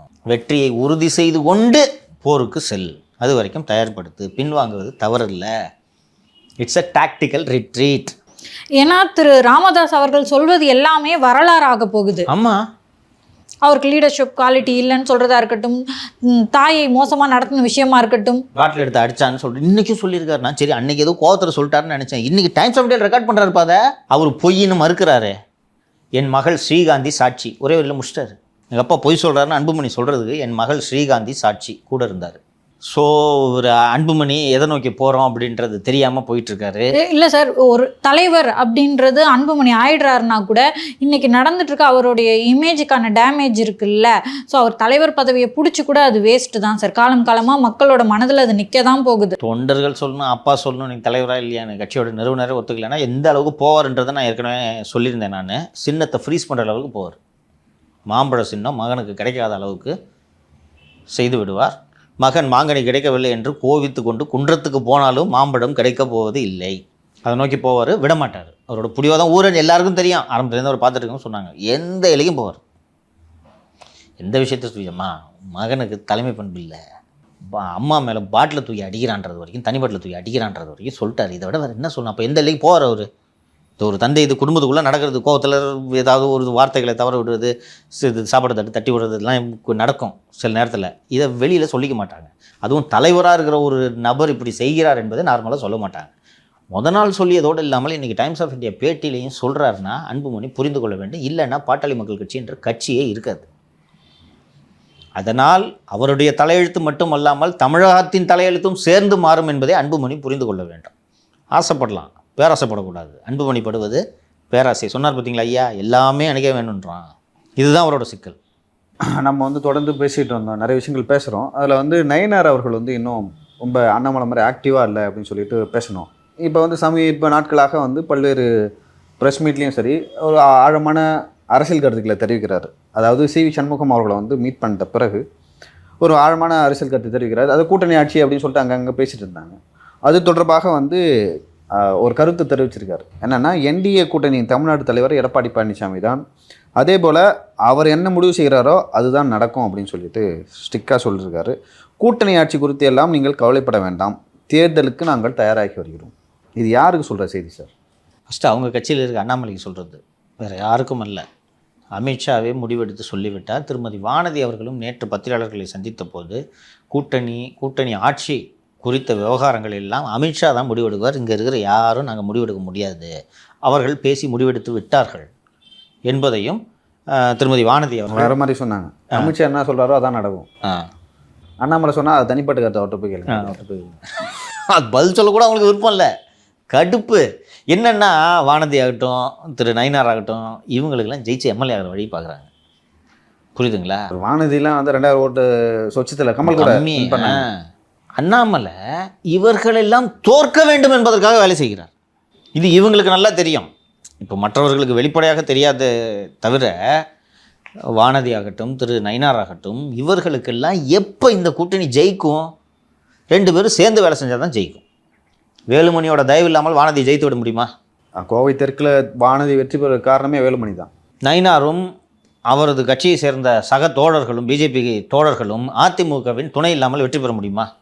முடியாது. அதெல்லாம் புரிஞ்சு தானே அமித்ஷா கூட்டணி வச்சுருக்கிறாரு. இதில் எதுக்கு நீங்கள் ப்ரெஸ் மீட்டை ப்ரெஸ்ஸை சந்தித்து நீங்கள் இப்போ வந்து கூட்டணி பற்றி உங்கள்கிட்ட முக்கியமாக நீங்கள் கருத்து சொல்லணும்னு யாராவது கேட்டாங்களா உங்கள்கிட்ட? அங்கே கட்சி நிர்வாகிகள், கட்சியில் அஃபிஷியலாக பிரசிடெண்ட்டாக இருக்கக்கூடிய எம்எல்ஏவாக இருக்கக்கூடியவர்கள்லாம் என்ன கருத்து சொல்கிறாங்க? எந்த பதவியிலே இல்லாமல் தேசிய பொதுக்குழுவோ செயற்குழு தேசிய பொதுக்குழுவில் நான் தமிழகத்திலிருந்து 40 இல்லை 50 உறுப்பினர்கள் நினைக்கிறேன். 50 உறுப்பினர்களில் ஒரு உறுப்பினராக இருக்கக்கூடியவர் மட்டும் எதுக்கு கூட்டணி பற்றி கருத்து சொல்லணும்? எதற்கென்றால் திராவிட முன்னேற்ற கழகம் இந்த கூட்டணி வேலை செய்யாமல் பார்த்து கொள்ளுங்கள் என்று கொடுத்த உத்தரவை அண்ணாமலை நிறைவேற்றி கொண்டிருக்கிறார். இங்கே நல்லா பார்த்தீங்கன்னா இந்த கூட்டணி நான் தமிழ்நாட்டில் பிஜேபி ஆட்சி அமைக்கணும்னு தானே சொல்லுவேன். அப்படின்னா உங்களுக்கு என்று கருத்து இருக்க முடியாது. கரெக்டு தானே? தமிழ்நாட்டில் பிஜேபியோட கருத்தை நயினார் நாகேந்திரன் வெளிப்படுத்துகிறார். உங்களுக்கு தனியாக எப்படி கருத்து இருக்க முடியும்? அப்படி தனியாக கருத்து இருந்துச்சுன்னா தனியாக கட்சி ஆரம்பிச்சுங்க. இதை தொடர்ந்து வந்து கட்சி தலைமை வேடிக்கை பார்க்காது என்கின்றனர். அவர் அண்ணாமலை என்ன செய்து கொண்டிருக்கிறார் என்பதை கட்சி தலைமை பார்த்து கொண்டு தான் இருக்கிறது. ஏன்னா புதுசாக அவர் வந்து ஒரு விஷயம் சொல்கிறாரு, அதுக்கெல்லாம் இவங்க வந்து விளக்கம் கொடுக்க வேண்டிய நெருக்கடிக்கு தள்ளப்படுகிறார். அது டிபேட்டாக மாறுது. இங்கே கட்சியோட தலைமை எப்படி வேலை செய்யுதுன்ற ஸ்டைலை பார்த்தீங்கன்னா உங்களுக்கு தெரியும். இந்த சத்திரப்பட்டி காவல் நிலையத்தை தாக்குதல் நடத்தியது சம்பந்தமாக அந்த காவல் நிலையத்துக்கு விசிட் பண்ணுறதுக்கு அதிமுக மூத்த தலைவர் திரு ஆர்பி உதயகுமார் அவர்கள் செல்லும்போது கைது செய்யப்பட்டு ஒரு திருமண மண்டபத்தில் தங்க வைக்கப்படுகிறார். உள்ளூர் பிஜேபி தலைவர் திரு ராமஸ்ரீனிவாசன் உடனடியாக நேராக போய் மண்டபத்தில் பார்த்துட்டாரு. நயினார் எடுத்துக்கிட்டிங்கன்னா ஒரு கட்சியோட ஸ்டேட் பிரசிடென்ட். வழக்கமாக அதிமுக தலைவர்கள் தான் கமலாலயம் வந்து பார்ப்பாங்க, உங்களுக்கு தெரியும். இவர் நேராக வீட்டுக்கு போயிட்டாரு. இதைத்தான் அமித்ஷா சொன்னார்னு நீ சொன்ன ஞாபகம் இருக்கா? ஜேபி நட்டா அமித்ஷா சொன்னாங்க, நேராக போயிட்டாங்க. இப்போ உட்காந்து ஃப்ரீயாக பேசிக்கிட்டு ஜெயிக்கிற வழியாக பார்ப்போம். வானதி ஆகட்டும் நயினார் ஆகட்டும், ஜெயிக்கிறதுக்கு என்ன வழி? அதுக்கு அதிமுகவோட நல்ல உறவு பேண வேண்டும், தொண்டர்கள் இணைய வேண்டும். இவர் இந்த நல்லா கவனித்து பார்த்தீங்கன்னா அண்ணாமலை பேசுகிறது எல்லாமே இந்த கூட்டணி கெடுக்கிற வேலையாக இருக்கும். பார்த்துருக்கீங்களா? நான் வந்து பிஜேபி ஆட்சிக்கு வரணும்னு தான் நான் சொல்கிறேன். அமித்ஷாவே வந்து அவங்க கூட சேர்ந்து கூட்டணி வச்சு தேர்தலை போட்டிட்டுன்றாரு, இவர் தனித்து போட்டிட்டுமா. இந்த சோஷியல் மீடியா தான் உலகம் என்று ஒரு சோஷியல் மீடியா ப்ராடக்ட் தானே அண்ணாமலை. சோஷியல் மீடியா வச்சு தானே இவ்வளோ தூரம் வளர்ந்து வந்திருக்கிறாரு. ஸோ அதன் அடிப்படையில் சோஷியல் மீடியா மூலமாகவே இந்த கூட்டணியை உடைக்கிறதுக்கு என்ன வேலையை செய்யலாம் என்ற வேலையை செய்து கொண்டிருக்கிறார். தலைமை இதை ரொம்ப நாளைக்கு வேடிக்கை பார்த்துட்டு இருக்காதுன்னு தெளிவாக சொல்கிறாங்க. அன்றைக்கி மதுரை கூட்டத்திலேயே திரு அண்ணாமலை அவர்கள் பெயரை உச்சரித்து தான் எல்லாரும் கைத்தட்டுறதையே அமித்ஷா ரசிக்கவில்லை. யாருமே ரசிக்க மாட்டாங்க. நான் அன்றைக்கே சொன்னேன், யாரும் ரசிக்க மாட்டாங்க. இது மாதிரி கூட்டத்தில் கைத்தட்ட வைக்கிற வேலையெல்லாம் எல்லா ஊர்லேயும் எல்லாரும் செய்ய மாட்டான். எத்தனை ஊரில் ஸ்டேட்டில் போயிட்டு இது மாதிரி கட்சி மீட்டிங் அட்டன் பண்ணிட்டு வந்திருக்காங்க. சார் ஸ்கூலில் ப்ரைஸ் கொடுக்கும்போது ஃபஸ்ட் ப்ரைஸ் எடுத்து வந்து ரொம்ப படிக்கிற பையனாக இருப்பான். ஏதோ ஒரு வச்சிங்களேன், கடைசியாக வந்து ஏதோ ஒரு ஏய் என் பேர் வரும் எல்லாம் கை தட்டுங்க அப்படின்னு சொல்லிட்டு ஃப்ரெண்ட்ஸுக்கிட்ட சொல்லிட்டு போவோம். அப்போ என்ன பண்ணுவோம், ஒட்டுமொத்த கிளாஸும் கை தட்டும். அவனை பார்த்துட்டு மொட்டை எல்லாமே கை தட்டுவான். அந்த மாதிரி தான் இது ஒரு பரவல டக்குன்னு பரவிடுது. முன்னாடி 2 பேர் கை தட்டினப்ப முன்னாடி ஒருத்தர் 2 பேர் தலையை தூக்கி துண்டை தூக்கி ஆடினா எதுக்குன்னு தெரியாம கூட்டத்தில் எல்லாரும் துண்டு தூக்கி ஆடுவாங்க. கட்சி நம்ம மேல நடவடிக்கை எடுக்கும்னு திரு அண்ணாமலைக்கு தெரியாதா? எடுக்கட்டும் டேர் பண்றாரு அவரு. எடுத்து பாரு. அப்படியே இந்த செல்வாக்கோடு சென்று நான் தனி கட்சி தொடங்குகிறேன். தனி கட்சி தொடங்குவதற்காகத்தான் நான் இவ்வளவு நாளாக திமுகவிடருந்து வாங்கி ஏராளமான பணத்தை சேர்த்து வைக்கிறேன். எதுக்கு இந்த எல்லாரும் கேட்பாங்க, அவருக்கு எதுக்கு இவ்வளோ பணம் அப்படின்னு. மணல் கிணல்னு ஒரு இடம் பார்க்காம எல்லா இடத்துலையும் அவர் பணத்தை சேர்த்து வைத்திருப்பது எதற்காக? நம்ம சிஎம் மெட்டீரியல் நம்ம போய் இன்னொரு கட்சியில் இருந்துக்கிட்டு போய் பிஜேபியோட ஓட்டுக்களை பிரிப்பாரா சார்? எப்படி வேணாலும் ஆகுமா, யாரோட ஓட்டுக்களை பிரிப்பாங்கன்னு இப்போ நீங்கள் தெளிவாக சொல்ல முடியாது. பட் அவர் மனசில் அப்படி நினச்சிட்டு இருக்காரு. அதுக்கு என்ன பண்ணுறதுன்றதுக்காக தான் இந்த பணம். பின்னிருந்து அவரை இயக்குவதற்கு சுனில் கனகுலு இருக்கிறார். ஸோ சுனில் கனகுலு என்றதும் கூடுதலாக ஒரு செய்தி, அதை சொல்லிவிடுகிறேன். சமீபத்தில் கடந்த வாரம் ஆகாஷ் பாஸ்கரன் மற்றும் விக்ரம் ஜுஜு ஆகியோர் சென்னை உயர்நீதிமன்றத்தை அணுகி டாஸ்மாக் ஊழலுக்கும் எங்களுக்கும் சம்பந்தம் இல்லை, சம்பந்தம் இல்லாமல் எங்களுடைய வீட்டை அமலாக்கத்துறை சீல் வைத்திருக்கிறது, எங்களை வழக்கிலிருந்து விடுவிக்க வேண்டும், இந்த சீலெல்லாம் நீக்க வேண்டும் என்று சென்னை உயர்நீதிமன்றத்தில் வழக்கு தாக்கல் செய்திருக்கிறார்கள். மீண்டும் அந்த வழக்கு 17 அன்று விசாரணைக்கு வருகிறது என்று நான் நினைக்கிறேன். என்ன பண்ணுவீங்களோ தெரியாது, தம்பியை பத்திரமாக காப்பாற்றி இந்தியா அழைத்து வர வேண்டும் என்று சின்னவர் உத்தரவிட்டிருக்கிறார். தம்பி இல்லாமல் எனக்கு கையும் ஓடவில்லை காலும் ஓடவில்லை, என்ன செய்வதென்றே தெரியவில்லை. எங்கள் அப்பா வேறு செக்ரட்டரியேட்டுவா ஃபைலை பாருன்னு சொல்லி உயிர் எடுத்துனுக்கிறாரு. தம்பி இல்லாமல் எனக்கு ரொம்ப கஷ்டமாக இருக்குது, தம்பியை எப்படியாவது அழைத்து வர வேண்டும் என்று திரு சின்னவர் போட்ட உத்தரவு. இப்போது தம்பி இல்லாமல் போன உடனே சுனில் இன்னும் நெருக்கமாயிட்டார் டெப்டிகிட்ட. புரியுதா? தம்பி இருந்த வரைக்கும் குறிஞ்சி வீடே தம்பி கண்ட்ரோலில் தான் இருக்கும். தம்பியை கேட்காம ஒருத்தன் தும்ம கூட முடியாதுங்க. இப்போ பேசுறதுக்கு ஆள் இல்லைல்ல சின்னவருக்கு. தம்பி போன உடனே சுனில் அந்த இடத்துல வந்து உட்காந்துட்டார். அண்ணே முடிச்சது என்ன, கூட்டு வந்துடுறேன் என்ன. தம்பி தொலைஞ்சு போனது உள்ளபடியே சுனிலுக்கு மகிழ்ச்சி தான். ஆனால் சின்னவர் தம்பி வேண்டும் என்கிறார். இப்போது சின்னவரோட நம்பிக்கை பெறுவதற்கு தம்பியை மீட்டு அழைத்து வந்து சின்னவரிடம் நற்பெயரை ஈட்டிவிட்டால் 26 தேர்தல் திமுக வேலை பூரா சுனில் பாப்பார்ன்றதை சின்னவர் டிக்ளேர் பண்ணிட்டாருன்னா நம்ம வசூலை போடலாம். ஆனால் வந்து இப்போதைக்கு சுனில் தம்பி வரவே கூடாது, அதுக்கு என்ன வேலையோ. ஆக்சுவலி இல்லைன்னா இப்போ உள்ள இடமே இல்லையே. தம்பி மூலமாக தானே சுனிலே போனோம். சுனில் அங்கே கூட்டு போனதே தம்பி. ஸோ இந்த அடிப்படையில் இந்த வேலை நடக்குது. இதனால் தான் அவர்கள் நீதிமன்றத்தை அணுகியிருக்கிறார்கள். அமலாக்கத்துறை ஏன் வந்து இங்கே ரெய்டு போனோம், பராசக்தி படத்துக்கு துட்டு ஏது, இட்லி கடை படத்துக்கு துட்டு ஏது, இட்லி கடை படத்தில் ஹீரோவை எப்படி மிரட்டி வந்து நடிக்க வச்சாங்க. மிரட்டினா மற்ற இடத்துக்குலாம் கடன் கொடுக்கணும்னு சொன்னோடனே நீ எங்கள் படத்தில் நடி, எவனும் உன்னை கடன் கேட்க மாட்டான் என்று எப்படி கூட்டின்னு வந்தாங்க. ஆகாஷ் பாஸ்கரனுக்கு எப்படி இவ்வளவு திடீரென்று பணம் வந்தது, மாமனார் கொடுத்த பணம் எவ்வளவு, இதுக்கு சினிமா எடுப்பதற்கு எவ்வளவு என்று எல்லாவற்றையும் அமலாக்கத்துறை பதில் மனுவாக உயர்நீதிமன்றத்தில் தாக்கல் செய்யும். அப்படி இல்லை என்றால் உச்சநீதிமன்றத்தில் இது தொடர்பான வழக்கு இருப்பதால் இங்கே அதை அங்கே மாற்றுங்க என்று சொல்வதற்கும் சாத்தியம் அதிகம் இருக்கிறது. 2 ஸ்டாண்டில் ஏதாவது ஒரு ஸ்டாண்டை இடி எடுக்கிறதுக்கு பாசிபிலிட்டி இருக்குது.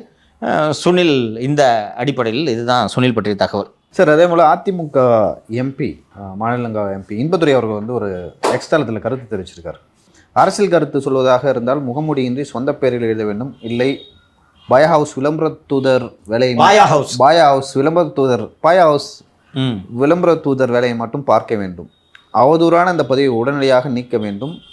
தங்கள் கருத்தில் உறுதியாக இருந்தால் அதிமுக சார்பில் லீகல் நோட்டீஸ் அனுப்ப உங்கள் முகவரியை பதிவிட வேண்டும்னு சொல்லியிருக்காரு. ஆக்சுவலாக அந்த டீ கடை அப்படின்னு சொல்லிட்டு ஒரு ஹேண்டில் இருக்குது எக்ஸ்ட்ராலத்தில். அதில் வந்து அவங்களோட ஒரு தேரியை போட்டிருக்காங்க.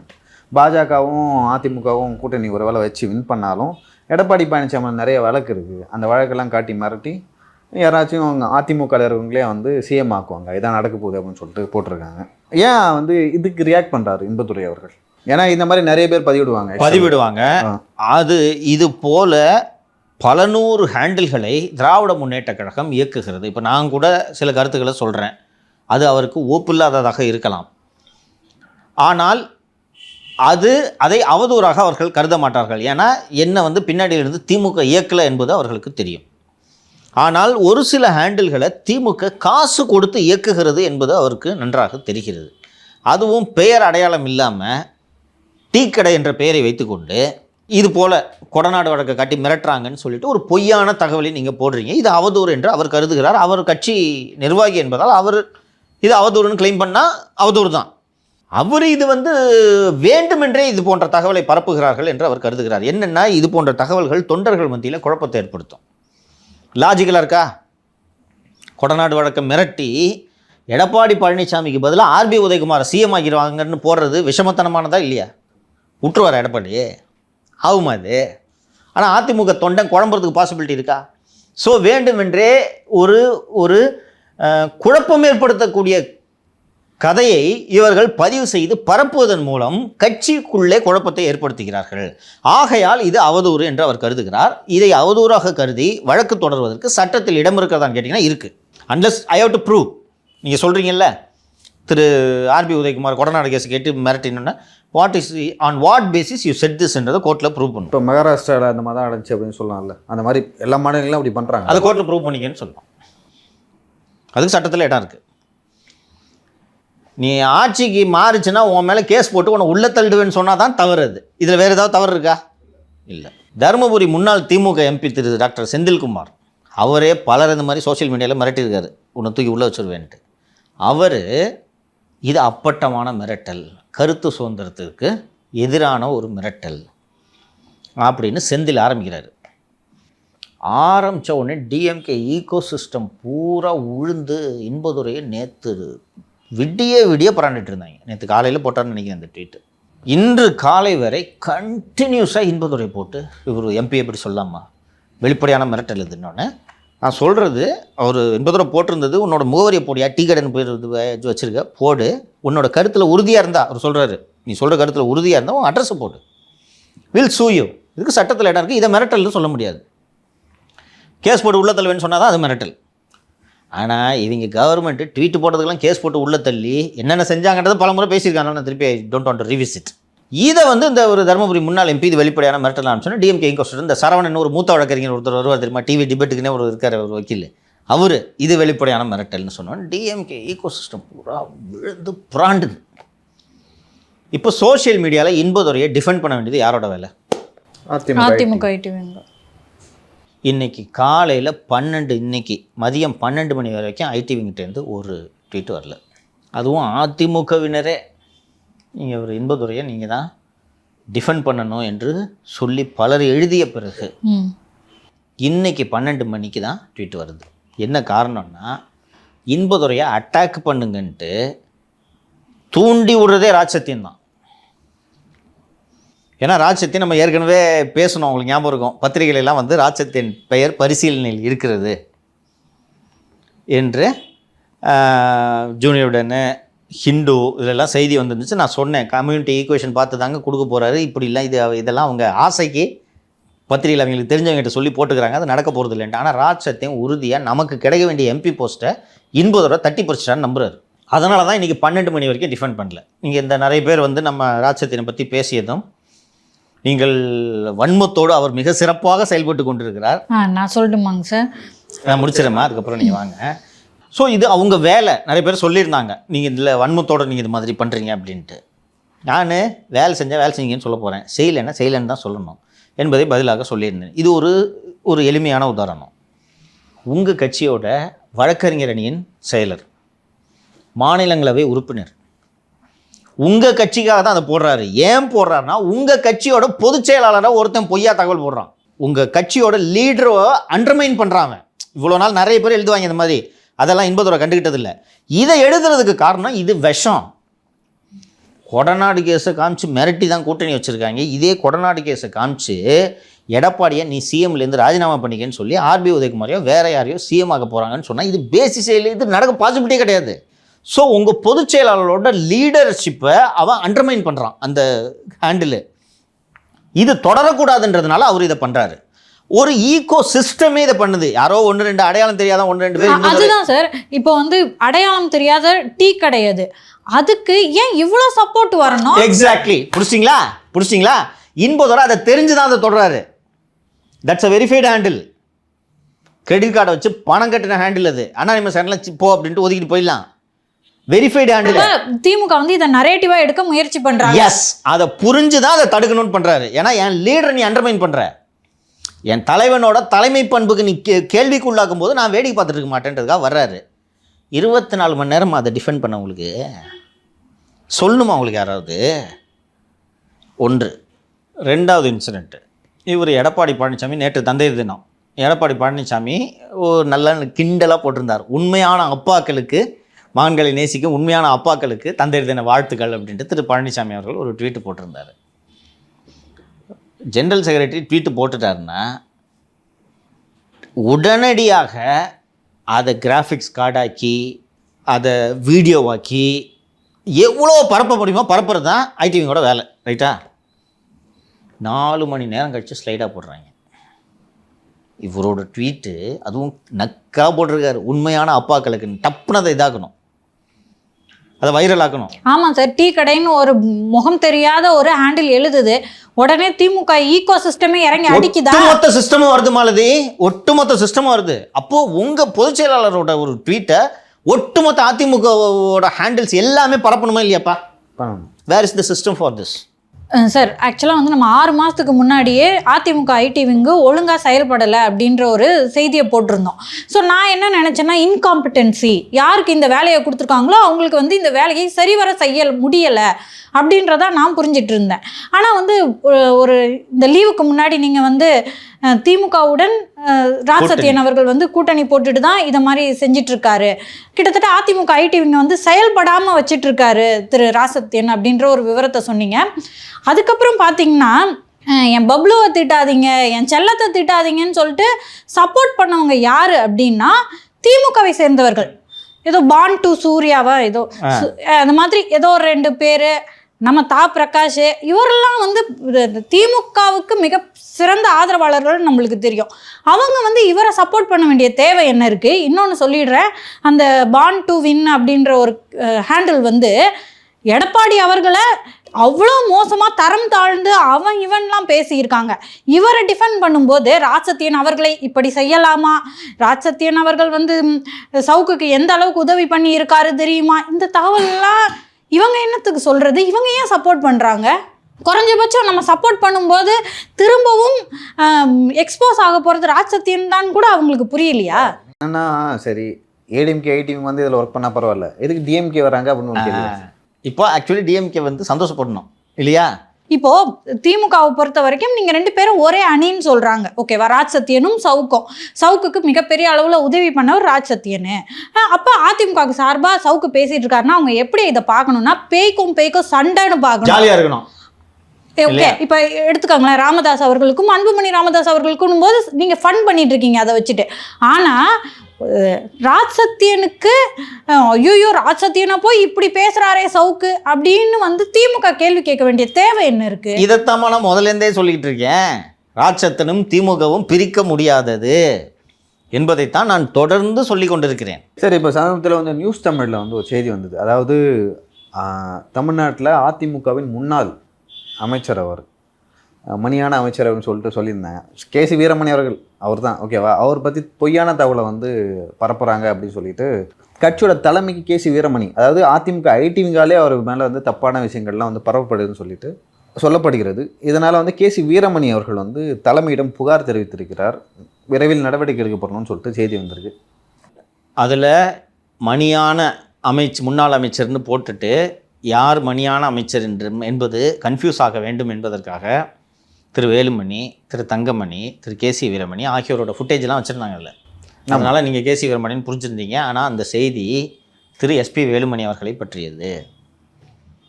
திரு எஸ்பி வேலுமணியை பற்றி தொடர்ந்து 4 இஷ்யூ ஜூனியர் டென்னில் அவர் செந்தில் பாலாஜியோடு கூட்டணி சேர்ந்து விட்டார். திரு வேலுமணி அவர்கள் ஒற்றை எழுத்து நிறுவனத்தில் ஏகப்பட்ட முதலீடுகளை செய்திருக்கிறார். இப்படியெல்லாம் தொடர்ந்து பத்திரிகைகளில் செய்தி வருகிறது. சில யூடியூப் சேனல்ஸ்லையும் பேச ஆரம்பிச்சிட்டாங்க. இதை முன்னின்று இந்த செய்திகளை வெளியிட வைப்பதே அதிமுகவில் ஒரு அணியோட தலைமை பொறுப்பில் இருக்கவங்க தான் அந்த நியூஸ் வந்துருந்துச்சு.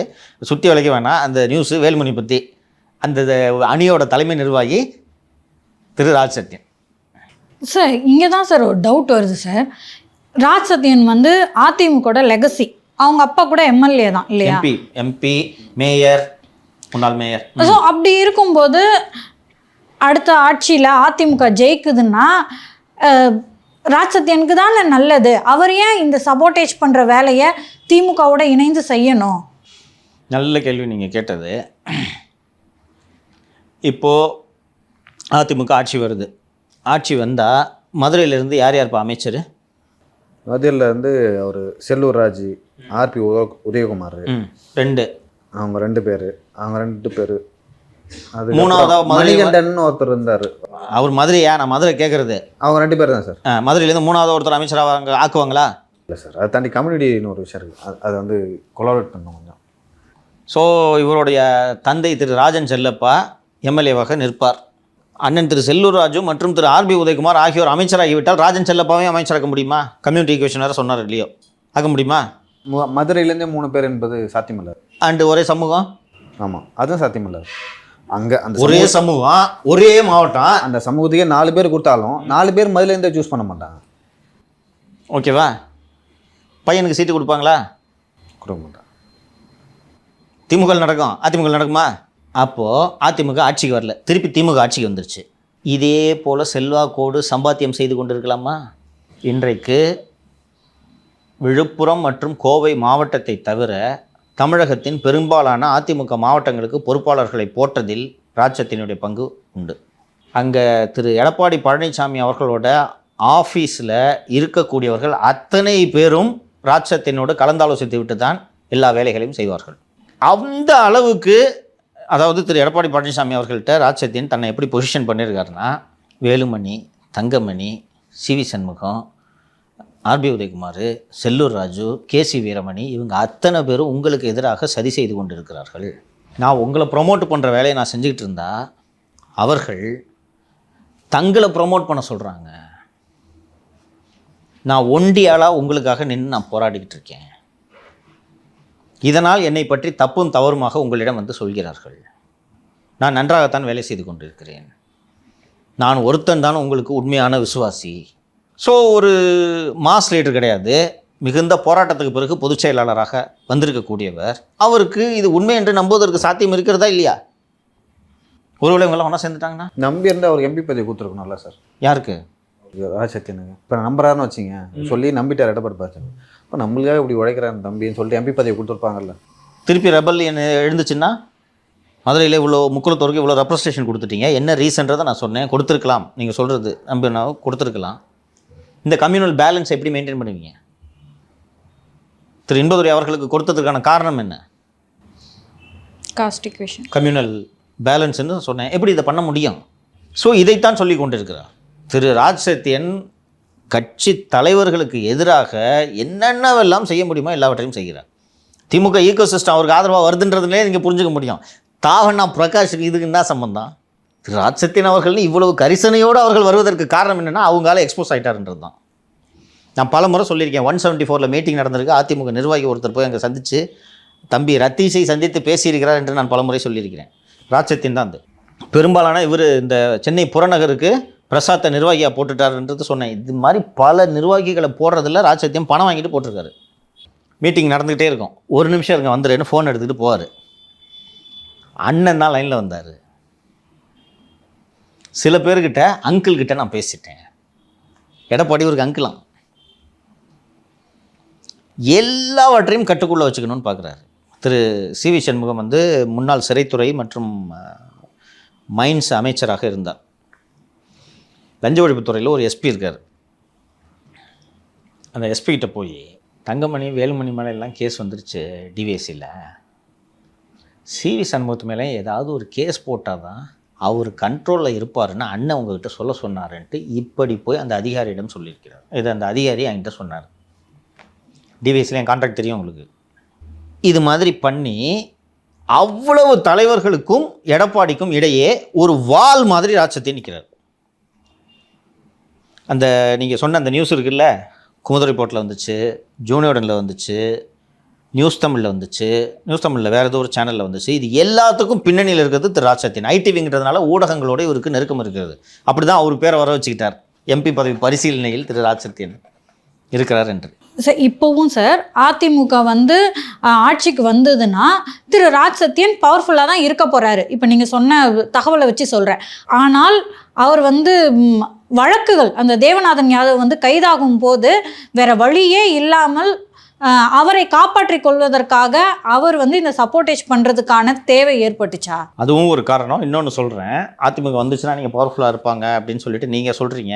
இவர் எப்படி பவர்ஃபுல்லாக இருப்பார்? மற்றவங்களாம் மந்திரி ஆகிடுவாங்க. இவங்க அப்பா மந்திரியாக இருந்தால் இவர் பவர்ஃபுல்லாக இருப்பார். இல்லை, இப்போ திரு எடப்பாடி அவர்களோட நெருக்கமாக இருக்கார் இல்லையா?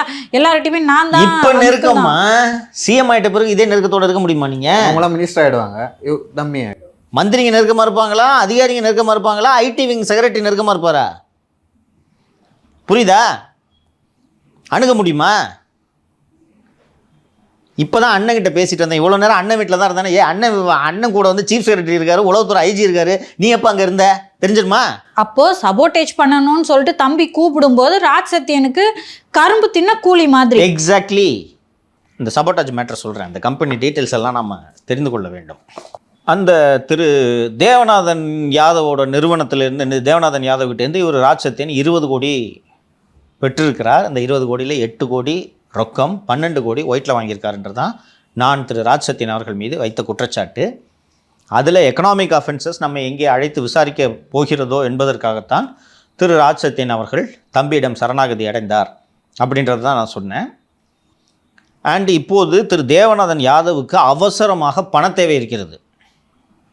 என்னென்னா, அவர் வந்து இந்த எக்கனாமிக் அஃபென்சஸ் விங்கில் கைது செய்யப்பட்டு கிட்டத்தட்ட 1 ஆண்டு ஆக போகுது, சிறையில் இருக்கிறார். அவருக்கு ஜாமீன் கிடைக்க வேண்டும் என்றால் ஒரு குறிப்பிட்ட தொகையை நீதிமன்றத்தில் செலுத்தணும். எக்கனாமிக் அஃபென்சஸில் மட்டும் இத்தனை கோடியை கட்டுங்க, உங்களுக்கு பெயில் கன்சிடர் பண்ணுறோன்னு சொல்லுவாங்க. கட்டுவதற்கு அவரிடம் வங்கியில் பணம் இல்லை. இதற்காக தேவநாதன் யாதவ் குடும்பத்தினர் தொடர்ந்து திரு ராஜ்சத்தியனை அணுகி கொண்டிருக்கின்றனர், தொலைபேசியில் அழைக்கின்றனர். அவர்களோட ஃபோனையே எடுக்கிறதில்ல. திரு தேவநாதன் யாதவ் கைது செய்யப்பட்ட போது திரு ராஜ்சத்தியன் அவருடைய செல்பேசியை இங்கேயே வைத்துவிட்டு 1 வாரம் துபாயில் தலைமறைவாக இருந்தார். இது நான் பொய் சொல்ல முடியாது, அவரோட பாஸ்போர்ட் எடுத்து பார்த்தாலே தெரிஞ்சிடும். கரெக்டாக தேவநாதன் யாதவ் அரெஸ்ட் ஆன உடனே ராஜ்சத்தியன் 1 வாரம் வெளியூரில் இருக்கிறார். இந்த ராஜ்சத்தியன் சென்னை கார்ப்பரேஷன் பார்க்கிங் கான்ட்ராக்ட் எடுத்திருந்தார்னு சொன்னேன்ல, அந்த பார்க்கிங் கான்ட்ராக்ட் எடுத்த நிறுவனத்தின் பெயர் வந்து டூர்க் மீடியா சர்வீசஸ் பிரைவேட் லிமிடெட்.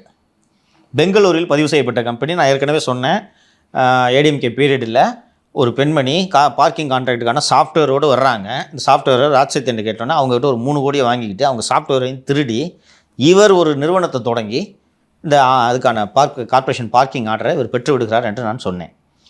இந்த டூர்க் மீடியா சர்வீசஸ் என்ற பேரில் தான் சென்னை கார்ப்பரேஷன் 2013 15 கொடுத்துருக்காங்கன்னு நினைக்கிறேன். இல்லை 17 நினைக்கிறேன். 2017 முதல் இந்த சென்னை கார்ப்பரேஷனுக்கான பார்க்கிங் ஒப்பந்தத்தை டூர்க் மீடியா சர்வீசஸ் என்ற நிறுவனத்தில் கொடுத்திருக்கிறார்கள். இந்த டூர்க் மீடியா சர்வீசஸில் சாலமன் மோகன்தாஸ், தேவராஜன் மகிமிநாதன், சுதீர் சங்கர் ரவிசங்கர், தமிழரசன் மாதேஸ்வரன், ஜெகதீஷ் ராஜேந்திரன் ஆகிய 5 பேர் இயக்குநர்களாக இருக்கிறார்கள்.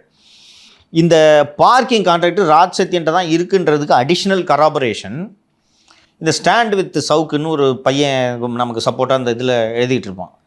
அந்த பையன் இந்த மாதிரி போய் நிறுத்தி 1 மணி நேரத்துக்கு 120 ரூபா வாங்கிட்டாங்கன்னு சொல்லி கார்பரேஷனை திட்டி ஒரு 3 வருஷம் இருக்கும். அப்போது போட்டிருந்த போது ராஜ் சத்யன் உடனடியாக லைனில் வந்தார். எனக்கு சார் இந்த மாதிரி ஒன்று போட்டிருக்காங்க சார், அது ஏன் ஐடி கிடையாது, ஸ்டாண்ட் வித் சவுக்குன்னு எவனோ ஒருத்தன் எழுதிட்டு இருக்கான்னு சொன்ன உடனே சார் நீங்கள் கொஞ்சம் சொல்லுங்கள், உங்கள் பேரை தான் வச்சுருக்கான், பார்க்கிங் நம்ம தான் எடுத்திருக்கோம் என்று அப்போது சொன்னார். நான் அப்புறம் கூப்பிட்டு இன்பாக்ஸில் அந்த பையன்கிட்ட போயிட்டு தம்பி அது கொஞ்சம் இது இப்போ எடுப்பா அப்படின்னோடனே அந்த பையன் எடுத்துட்டான். அப்புறம் அதனால உறுதியாக எனக்கு தெரியும். அவன் அந்த தகவலையே நீங்கள் ஜெயிலுக்கு போனதுக்கப்புறம் சொல்லியிருக்கான். பார்க்கிங் மேட்ரு இன்டர்வியூலேயே சொல்லியிருக்கான். இந்த பார்க்கிங் மேட்ரு ராஜ் சத்யன் வந்து பார்க்கிங்கில் வந்து சாண்ட்விச் சவுக்கில் voice of Savukku, voice of Savukku parking அவர் தான் வந்து பண்ணது, அது நான் எழுத போய் சவுக்கு வந்து அதை எடுக்க சொன்னார் அப்படின்னு. ஓகேவா? அப்போது இதில் ஒன்றும் சந்தேகம் இல்லை. இந்த டூர்க் மீடியா சர்வீசஸில் டைரக்டராக இருக்கிற மகிமைநாதன் இயக்குனராக இருக்கக்கூடிய மற்றொரு நிறுவனம் எது என்று கேட்டீர்கள் என்றால் தி மயிலாப்பூர் ஹிந்து பர்மனன்ட் நிதி லிமிடெட். அதுதான் தேவநாதன் யாதவோட 500-600 கோடி ரூபாய் முதலீட்டாளர்களோட பணத்தை மோசடி செய்து காலி செய்த சுவாகா செய்த அந்த நிறுவனம் வந்து Mylapore permanent fund Nidhi limited. அதுல பார்ட்னராகவே இருக்காராங்க சார் டைரக்டர். நான் சொல்றது நாட் ராஜ் சத்யன், இன்னொருத்தர் அந்த மகிமைநாதன் சொன்ன இல்லை அவர் தான். இப்போ டூர்க் மீடியா சர்வீசஸ் என்னோட நம்ம கம்பெனிட்டு இவர் சொல்கிறாருன்னா he's not directly a director, but அவர் கம்பெனி நம்ம அரசியலில் இருக்கோம். இப்போவும் போய் சார் இது இப்போ நான் சொல்லிட்டேன் டூர்க் மீடியா சர்வீசஸ் மூலமாக ராஜ் சத்யன் பார்க்கிங் எடுத்திருக்காருன்னு சொன்னேன்னா அன்னைக்கு பாருங்கண்ணே டைரக்டில் என் பேர் இருக்க பாருங்கண்ணே அப்படின்னு சொல்லிட்டு எல்லா இடங்களிலும் ராஜ் சத்யன் பயன்படுத்தக்கூடிய ஒரு வார்த்தை அண்ணன் பிள்ளைங்க மேலே சத்தியமாக இல்லைங்க. இப்படி சொன்ன உடனே இப்போ நீ என்கிட்ட கேட்குற ஏன் இப்போ இப்படி பண்ணேன்னு நான் உங்கள்கிட்ட சொல்கிறேன் சார் பிள்ளைங்க மேலே சத்தியமாக இல்லைன்னு, நீ அதுக்கப்புறம் என்கிட்ட என்ன பேசுவேன்? பிள்ளைங்க மேலே சத்தியம் பண்ணுறான். இப்படித்தான் எடப்பாடி பழனிசாமி ஏமாந்து போகிறார் என்கிறார்கள். இது உங்களுக்கு இப்போது ராஜ் சத்யன் என்கிட்டே சொல்லியிருக்காரு. நான் தான் இப்போ சொல்கிறேன், எனக்கு இது நீங்கள் சொல்கிறது ஞாபகம் இல்லை, எனக்கு அந்த பையன் பேசுனதுலாம் எனக்கு தெரியாது. நீங்கள் ஜெயிலில் இருந்தீங்க அப்போ உங்க மேல வைக்கிற மிகப்பெரிய குற்றச்சாட்டு அது. அந்த ட்வீட்டை நீங்கள் எடுக்க சொல்லி இவருக்கு தான் நான் சொன்னேன், இவர் தான் சார் நம்ம தான் சார்.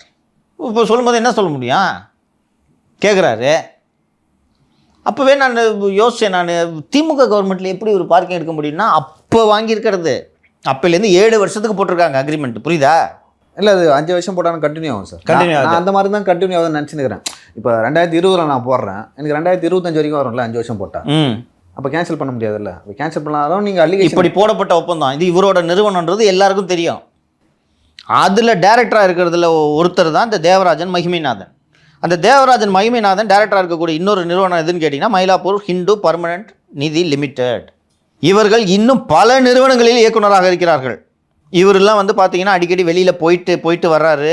இது போல் இன்னும் இருக்கக்கூடிய மற்ற இயக்குனர்கள் ஏராளமான நிறுவனங்களில் இவர்கள் இயக்குனர்களாக இருக்கிறார்கள். Purasawalkam permanent fund Nidhi limited, Empire photovoltaic system, Devanathan estates and plantations, Deva investments and finance, இது போல் பல நிறுவனங்கள், வின் டிவி தெலுங்கு, ஃபிஃபோ electro products, Win TV Telugu, இது போல் பல நிறுவனங்கள் இருக்கிறார்கள். ஸோ எக்கனாமிக் ஆஃபென்சஸ் விங்கி இந்த பணத்தை எடுத்து இதில் எல்லாம் லாண்டராக இருக்குது. ஓகேவா? ஸோ இதை எக்கனாமிக் அஃபென்சஸ் விங்கு விசாரிக்கக்கூடாது என்பதற்காகத்தான் இவரை மிரட்டி கையில் வச்சுருக்காங்க. திரு பாஷ்யம் அபினேஷ்ன்றதை பற்றி நான் விரிவாக பேசியிருக்கேன், அது நாளைக்கு வரும். Bhashyam Abhinesh is suffering from liquidity crisis. So இப்போ வந்து அவருக்கு ஃபண்டு மொபிலைஸ் பண்ணுறதுக்கு லிக்விடிட்டி கடும் நெருக்கடியில் அபினேஷ் இருக்கிறார். அப்படி இருக்கும்போது ரத்தீஷ்கிட்ட அபினேஷை அறிமுகப்படுத்தியதே ராஜ் சத்யன். ஃபண்டுங்க இருக்குது, மியூச்சுவலி பெனிஃபிஷியல்ல அவர் தான் டைப் பண்ணி விடுறாரு. அதற்கப்புறம் ரத்தீஷ் கொடுத்த பணத்தை வச்சு ஒரு லிக்விடிட்டியை மேனேஜ் பண்ணி க்ரௌன் ப்ராப்பர்ட்டி அண்டு பிரார்த்தனா ப்ராப்பர்ட்டிலாம் அந்த பணத்தை ரீரூட் பண்ணி என்பிஎஃப்சிலேருந்து ஃபினான்ஸாக வாங்கி இன்வெஸ்ட் பண்ணியிருக்காரு. அந்த பேசிஸில் தான் ரத்தீஷை நான் கொண்டு வந்து சென்னை ஏர்போர்ட்டில் இறக்கி விட்றேன்ட்டு அபினேஷ் ப்ராமிஸ் பண்ணது. இப்போ எங்களோட நெட்வொர்க் தெரியுதா? இப்போது ராஜ் சத்யன் அதிமுகவாக வேலை செய்வாரா திமுகவாக வேலை செய்வாரா சொல்லுங்கள்? அதிமுக வரவே கூடாது என்பது தான் இவரது இலக்கு. அதுதான் இவருக்கு கொடுக்கப்பட்டிருக்க டாஸ்க்கு. நீங்கள் ஐடி ஆக்டிவாக வச்சுருந்தீங்கன்னா ஜெயிக்கிறதுக்கு பாசிபிலிட்டி இருக்குல்ல. எடப்பாடி பழனிசாமியே ஒரு பிராண்டு உருவாக்கணுமா, அவர் ஒரு பிராண்டாக வச்சு தானேமா நீங்கள் கொண்டு போகணும் இல்லைங்களா? விஜய் ஆல்ரெடியே பிராண்டு. ஸ்டாலினை சுனில் கனுகலு மற்றும் திரு பிரசாந்த் கிஷோர் ஆகியோர் தொடர்ந்து ஒரு 5-6 ஆண்டுகளாக உழைத்து அவரை ஒரு லீடராக உருவாக்கிட்டாங்க, பிராண்டு பில்டு பண்ணி. இவரை நீங்கள் பிராண்ட் ஆக்கணும். உண்மையிலே நிறைய செஞ்சுருக்காரு அவர். தைரியமாக வந்து சிஎம் திரு ஸ்டாலின் அவர்கள் நான் போலி விவசாயி கிடையாது அப்படின்னு சொல்கிறாருன்னா இந்த உண்மையிலே விவசாயி இல்லையா? அந்த அத்திக்கடவு அவிநாசி திட்டத்தோட முக்கியத்துவத்தை பற்றி ஒருத்தர் நம்மகிட்ட வந்து பேசினார், ஞாபகம் இருக்கா? கூட்டு போராட்ட குழு நிலத்தடி நீர் எவ்வளோ உயர்ந்திருக்குன்ட்டு. உண்மையிலே விவசாயி. அது வந்து அந்த மக்களோட கனவு திட்டம் சொல்லுவாங்க. கனவு திட்டம். ஃபோன் பண்ணி சீஃப் இன்ஜினியர்கிட்ட பர்சனலாக இவர் அந்த திட்டத்தை மானிட்டர் பண்ணுவார்னு சொல்லியிருக்காங்க இல்லையா?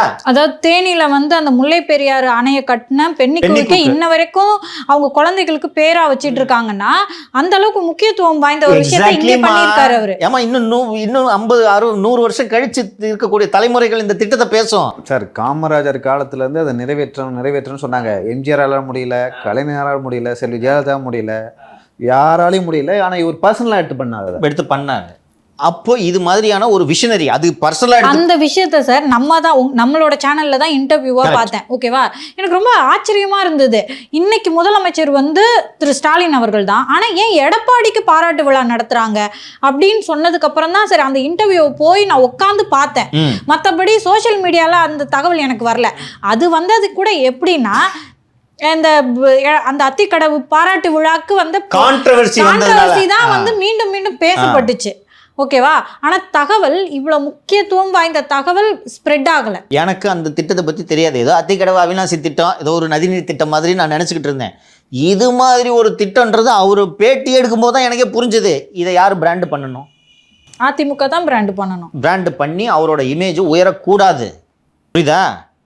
உங்களுக்கு உண்மையிலே உங்களோட மனசு நல்ல மனசாக இருந்துச்சுன்னா அஜய் வாண்டையார் மாதிரியான நபர்களை கூட்டு போய் எடப்பாடி கிட்ட விடுவீங்களாம்மா? பக்கத்தில் விடுவீங்களா? கூட்டு போய் ஃபோட்டோ எடுப்பீங்களா? நீங்கள் நமக்கு தெரியாது அஜய் வாண்டையார் யாருன்னு. உங்களுக்கு தெரியாது அஜய் வாண்டையார் என்ன பண்ணியிருக்கான்னு தெரியாது. பிரசாத் ஐடிவிங்கில் பிரசாத் என்ன பண்ணிட்டு இருக்கான்றது உங்களுக்கு தெரியாது. ஊரே கம்ப்ளைண்ட் பண்ணியிருக்கு. என்கிட்ட பேசுகிற அதிமுக நிர்வாகிகள் பல பேர் சொல்கிறாங்க, என்கிட்ட வந்து கேட்பாங்க, நான் 10 லட்ச ரூபா கொடுத்துருக்கேன், திருப்பி வாங்கி கொடுங்க, ராஜ்சக்தின்ட்டு சொல்லுங்கள். ராஜ்சக்தினோட ஸ்டாண்டர்ட் ரிப்ளை, பண விவகாரங்களில் நான் தலையிட மாட்டேன். கூப்பிட்டு வான் பண்ணி வேறு ஒரு நிர்வாகி என்கிட்ட சொன்னது, என்னிடம் இது போல் ஐடிவிங்கில் இருக்கவங்ககிட்டே ஒரு 20 லட்சம் வாங்கிட்டு ஏமாற்றிட்டான். நான் அப்புறம் கூப்பிட்டு அடிப்படை உறுப்பினர் பதவியிலேருந்து தூக்கிடுவேன், பொதுச் செயலாளர்கிட்ட சொல்லிவிடுவேன்னு சொல்லி 50,000 இன்ஸ்டால்மெண்ட்டில் வாங்கி கொடுத்தேன். இன்ஸ்டால்மெண்ட்டில் தரது எப்படி? உங்களுக்கு பணம் தரணுன்னா லியோகிட்ட உனக்கு அரசு வேலைன்னு சொல்லி இங்கேருந்து வாங்கி தரது. இப்போ வாங்கின போனாலும் பயந்துகிட்டு இருக்காங்கப்பா. இல்லை, வாங்கின பணத்தெல்லாம் திரு ராஜ்சக்தி என்ன தான் பண்ணார்? எங்கே பார்த்தாலும் இங்கே 2 கோடி வாங்கினார், அங்கே 5 கோடி வாங்கினார், இதில் தம்பி ரத்தீஷ் வேற குத்துருக்காரு. என்ன பண்ணாருன்றது யாருக்கும் தெரியல, எதுக்கு இவ்வளோ பண்ணணும் தெரியல. தேவநாதன் யாதவ் கிட்டே 20 கோடி ரூபாய் வாங்கியிருக்காரு, என்ன பண்ணாருன்னு தெரியல.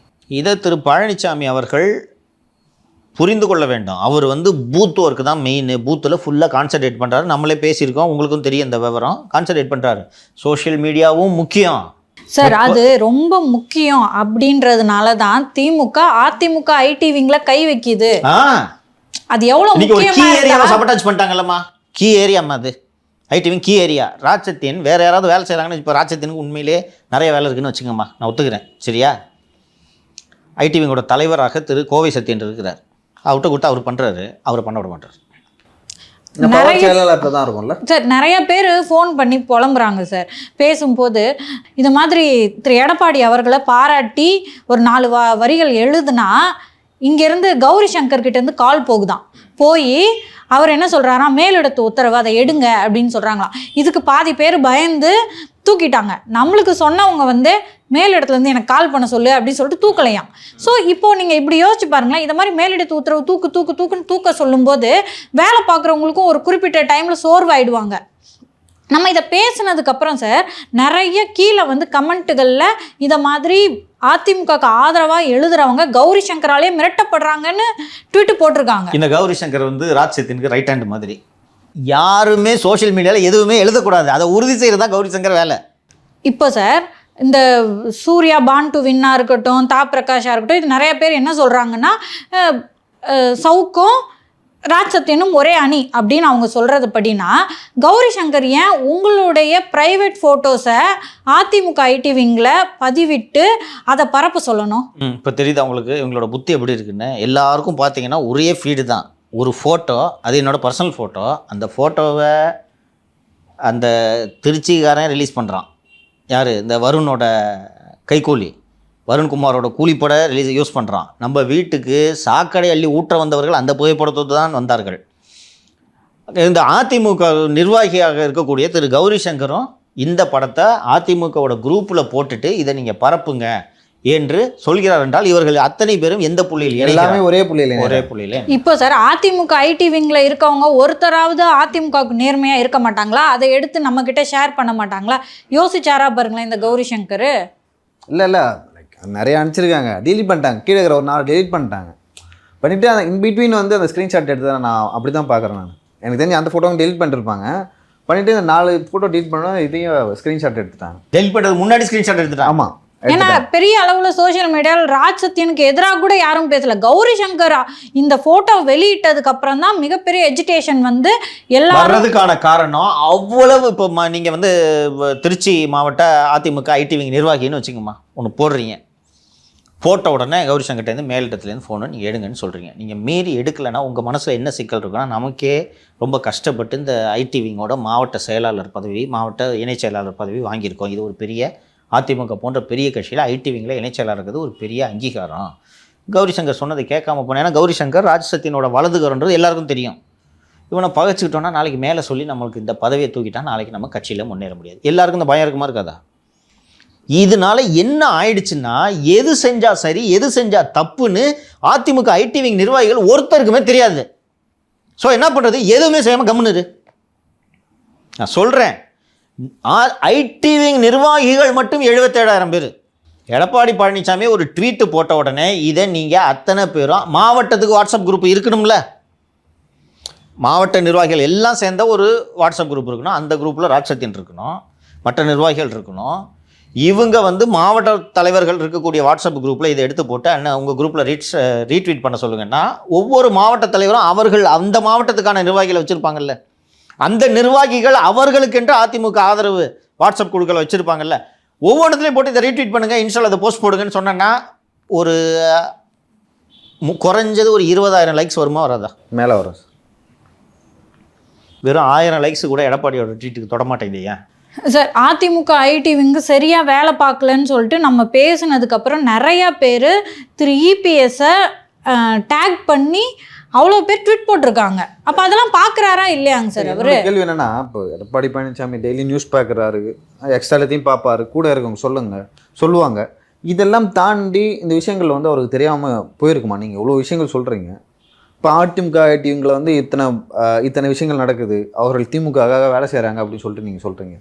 ராஜ் சத்யனை தாண்டி வந்து யாராலையும் வந்து எடப்பாடி பழனிசாமிகிட்ட பேச முடியலையா? இப்போ எடப்பாடியோட சொந்த குடும்ப உறுப்பினர்கள் இருப்பாங்க, அவங்களுக்கு சோஷியல் மீடியா பற்றி நல்லா தெரியும், அவங்க சொல்லலாம்ல. என்ன காரணத்தினால் அவர் இது குறித்து நடவடிக்கை எடுக்காமல் இருக்கிறார்கள் என்று எனக்கு புரியவில்லை. பட் இன்னும் 10 மாதம் தான் இருக்கிறது. சோஷியல் மீடியா என்பது 26 தேர்தலில் பெரும் பங்கு வகிக்கக்கூடிய ஒரு அணி. இவ்வளோ நாள் உங்களுக்கு 2011 எலெக்ஷனில் கொஞ்சோன்றது இருக்கும் சோஷியல் மீடியானா ஒரு பெரிய பங்கு. அப்போல்லாம் பிளாக் காலம் அது, ஓகேங்களா? 2016 எலெக்ஷனில் இட் பிளேட் சம் ரோல். 2021 எலெக்ஷன்ஸில் it played some bigger role. 2026 எலெக்ஷனில் it is going to play a major role. நான் சொன்னது போல திரு பழனிசாமி அவர்கள் booth level management, booth level ஒர்க்கில் தீவிரமாக இருக்கிறார், அது குறித்து கவனம் செலுத்துகிறார் என்பதை நான் புரிந்து கொள்கிறேன். திரு பழனிசாமி அவர்கள் ஐடி விங்கோட ரோலும் மிக மிக முக்கியம். குறிப்பாக 2026 தேர்தலில் 35 வயது வரை இருக்கக்கூடியவர்களை நீங்கள் அவர்களது செல்பேசிகள் மூலமாகத்தான் அணுக முடியும், வேறு வழியே இல்லை. அவங்களோட அட்டென்ஷன் ஸ்பேன் 30 செகண்ட்ஸ். சார் ஆக்சுவலாக சார் நம்ம சொல்லியிருந்தோம் இன்ஸ்டாகிராமில் அவருக்கு வந்து 40,000க்கும் கீழே தான் வந்து ஃபாலோவர்ஸ் இருக்காங்க அப்படின்னு சொல்லிட்டு. அதை வந்து ஒரு யூடியூபர் அதை பற்றி பேசும்போது என்ன சொல்கிறாருன்னா, அதிமுகவுக்கு இளைஞர்கள் ஃபாலோவர்ஸ் கிடையாது அப்படின்னு சொல்கிறாரு. இப்போ நானும் அன்றைக்கி அதுதான் சொல்லியிருந்தேன், அந்த ஃபாலோவர்ஸ் இல்லாதது போல், இளைஞர்கள் பட்டாளம் அதிமுகவுக்கு இல்லாதது போல் ஒரு தோற்றம் அமைக்கப்படுது அப்படின்னு சொல்லும்போது அவர் என்ன சொல்கிறாருன்னா, இளைஞர்கள் இல்லை, அதனால தான் இன்ஸ்டாகிராமில் ஃபாலோவர்ஸ் கம்மியாக இருக்காங்கன்னு சொல்லிட்டு. சரி, இன்ஸ்டாகிராமில் ஃபாலோவர்ஸ் இல்லைன்ற உங்களோட வாதத்தை எடுத்துப்போம், அதிமுகவை மூடிட்டு போயிடலாமா? அதுதானே திரு ராஜ்சத்தியன் அவர்களோட வேலை, அதிகரிக்கிறது தானே அவரோட வேலை. ஸோ நான் என்ன புரிஞ்சுக்கிறேன்னா, இப்படிதான் திரு எடப்பாடி அவர்கள் நம்ப வைக்கப்பட்டிருப்பாரோன்னு நான் நினைக்கிறேன். அதிமுகவுக்கு இவ்வளோதான் கம்மியான ஃபாலோவர்ஸ் தான் இருக்காங்க, இளைஞர்கள் இல்லவே இல்லைன்னு. நம்ம பர்சனலாக எனக்கு தெரியும், நம்ம நிறைய இடங்களுக்கு போகும்போது, குறிப்பாக லயோலாக்கு எதிரில் இருக்க ஹோட்டலுக்கெலாம் போகும்போது அங்கே அவ்வளோ இளைஞர்கள் வந்து கை கொடுத்துட்டு, ஆனால் நான் சொல்கிறேன், அடுத்தது வந்து அதிமுக வந்துருமாங்கன்னா, அவங்களாம் இத்தனைக்கும் லயோலா காலேஜில் படிக்கிற பசங்க, மேக்ஸிமம் அவங்களோட ஸ்லாங் எப்படி இருக்குன்னா கோயம்புத்தூர் கொங்கு ஸ்லாங்கில் இருக்குது. ஸோ எனக்கு ரொம்ப ஷாக்கிங்காகவும் ஆச்சரியமாக இருந்துச்சு, என்ன இளைஞர்களே இல்லைன்றாங்க, இத்தனை பேர் அதிமுக வரணும்னு சொல்றாங்க. இருக்கிற நிர்வாகிகள்லாம் கிழவர்களா? ஐடிவில யார் இருக்கா? 35+ இளைஞர்கள் தானே. அந்த இளைஞர்கள் இப்போ ஐடிவிங்களே 77,000 பேர் நிர்வாகிகள் இருக்காங்கன்னு சொன்னேன். அந்த 77,000 பேர் கூட எடப்பாடியோட இன்ஸ்டாவை ஃபாலோ வைக்கிறதுக்கு நீங்கள் பண்ணலன்னா என்ன வேலை செய்கிறீங்க? மற்றவனை விடுங்க, புதுசாக வரவன் நான் ஒரு வாதத்துக்கு நான் வச்சுக்கிறேன். உங்கள் நிர்வாகி 74,000 பேர் ஐடி தான் வேலையே அவனுக்கு, அவன் ஏன்ப்பா ஃபாலோ பண்ணல? அப்போது உங்கள் பொதுச்செயலாளரோட பொதுச்செயலாளருக்கு இன்ஸ்டாவில் ஐடி இருக்கிறதே நீங்கள் மறைச்சி வச்சுருக்கீங்க. ஏன் மறைச்சி வச்சுருக்கீங்க தான் கேள்வி. இன்ஸ்டாவில் பாப்புலராக கூடாது என்பதை தீர்மானமாக நீங்கள் இருப்பதற்கான நோக்கம் என்ன? பொதுவாக சார் நான் நினச்சேன் ஆக்சுவலாக என்னென்னா வந்து விஜயோட ஃபேன்ஸாக இருப்பாங்க போல இருக்குது, கை கொடுக்க. ஆனால் அவ்வளோ பேரும் வந்து ஆனால் அதிமுக வந்துருமாங்கண்ணா, கண்டிப்பாக வந்துடணுங்கண்ணா இப்படி பேசுகிற இளைஞர்கள் தான் இருக்காங்க. ஐடிவிங்கே நீ எடுத்துங்கம்மா, அதில் இருக்க நிர்வாகிகள் இளைஞர்கள் தானே. என்ன 70 வயசால இருக்கான், இளைஞர்கள் தானே. அவங்க ஏன் ஃபாலோ பண்ணல?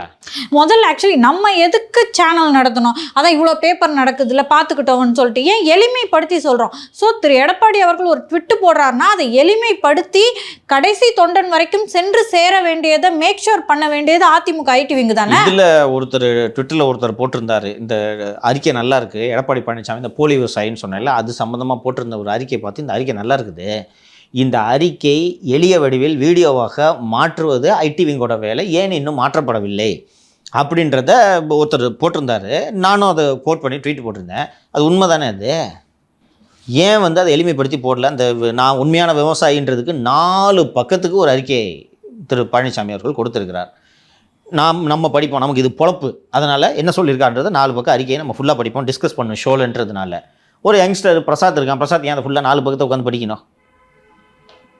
நீங்கள் இதை 20 செகண்ட் வீடியோ இருந்தால் பார்ப்பான், 20 செகண்ட் வீடியோ இருந்தான்னா இன்ஸ்டாவில் பண்ணி பார்ப்பான், அதை கன்வெர்ட் பண்ணுறது மட்டும்தானே உங்களுக்கு வேலை.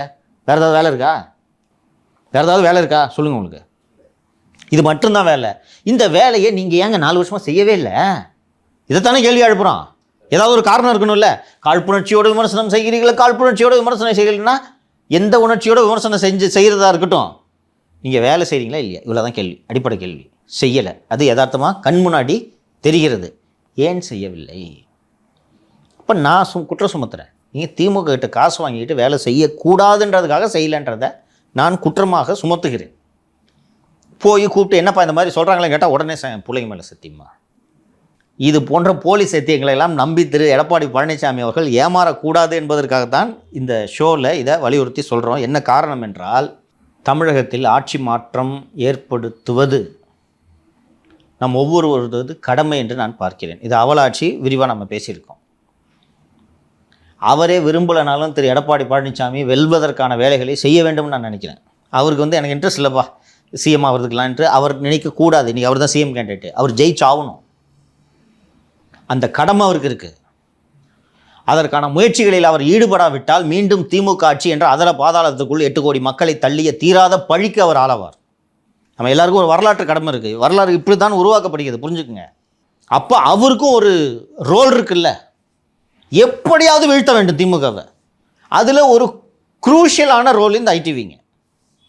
இதன் காரணமாக மார்ஜினில் தோக்குறாங்கன்னு வச்சுக்கோ. இந்த டிநகரில் ஒரு 145 இதில் டிஃப்ரென்ஸில் தோத்தாங்கல்ல, ராதாபுரத்தில் 150 ஓட்டு டிஃப்ரென்ஸில், இது மாதிரி ஃபோட்டோ ஃபினிஷில் தோத்துட்டா இந்த ஐடிவிங்கோட நான் பெர்ஃபார்மன்ஸ்னால தான் தோத்தோன்னு 26 மேலே உட்காந்து நம்ம விவாதிப்போமா? அடுத்த 5 ஆண்டுகளை சிந்தித்து பாருங்கள். தமிழகத்தின் நிலைமையை, இந்த குடும்பத்தின் ஆட்டத்தை யோசித்து பார்க்க முடியுமா? அப்போ அந்த பழிபாவத்துக்கு பழனிசாமின்னு தானே ஆளாவார். ஸோ இது அவர் மட்டும் சம்மந்தப்பட்ட விஷயமாக நான் இதை பார்க்கவில்லை. அது மட்டும் இல்லை சார், திரு எடப்பாடி அவர்களோட இன்னைக்கு அவர் எந்த முடிவு எடுத்தாலும் சரின்னு சொல்லிட்டு அத்தனை பேரும் கூட நிற்கிறாங்க. ஓகேவா? ஸோ சரியான முடிவு எடுக்க வேண்டிய இடத்துல திரு எடப்பாடி அவர்கள் இருக்காரு. ராஜ்சத்தியன் சீட்டிங் பண்ணதுனால இன்னைக்கு திமுக கையில் போய் சப்போர்டேஜ் பண்ணுற வேலையை பண்ணிட்டு இருக்காருன்னா, இதுக்கான சிலுவையை, அதாவது திரு ராஜ்சத்தியன் செய்த தவறுக்கான சிலுவையை எடப்பாடி அவர்கள் சுமக்க போறாரு. எடப்பாடி மட்டும் சிலுவையை சுமக்க மாட்டார், 8 கோடி மக்களும் சுமப்பார்கள்ன்றது தான் என்னோட வருத்தம்.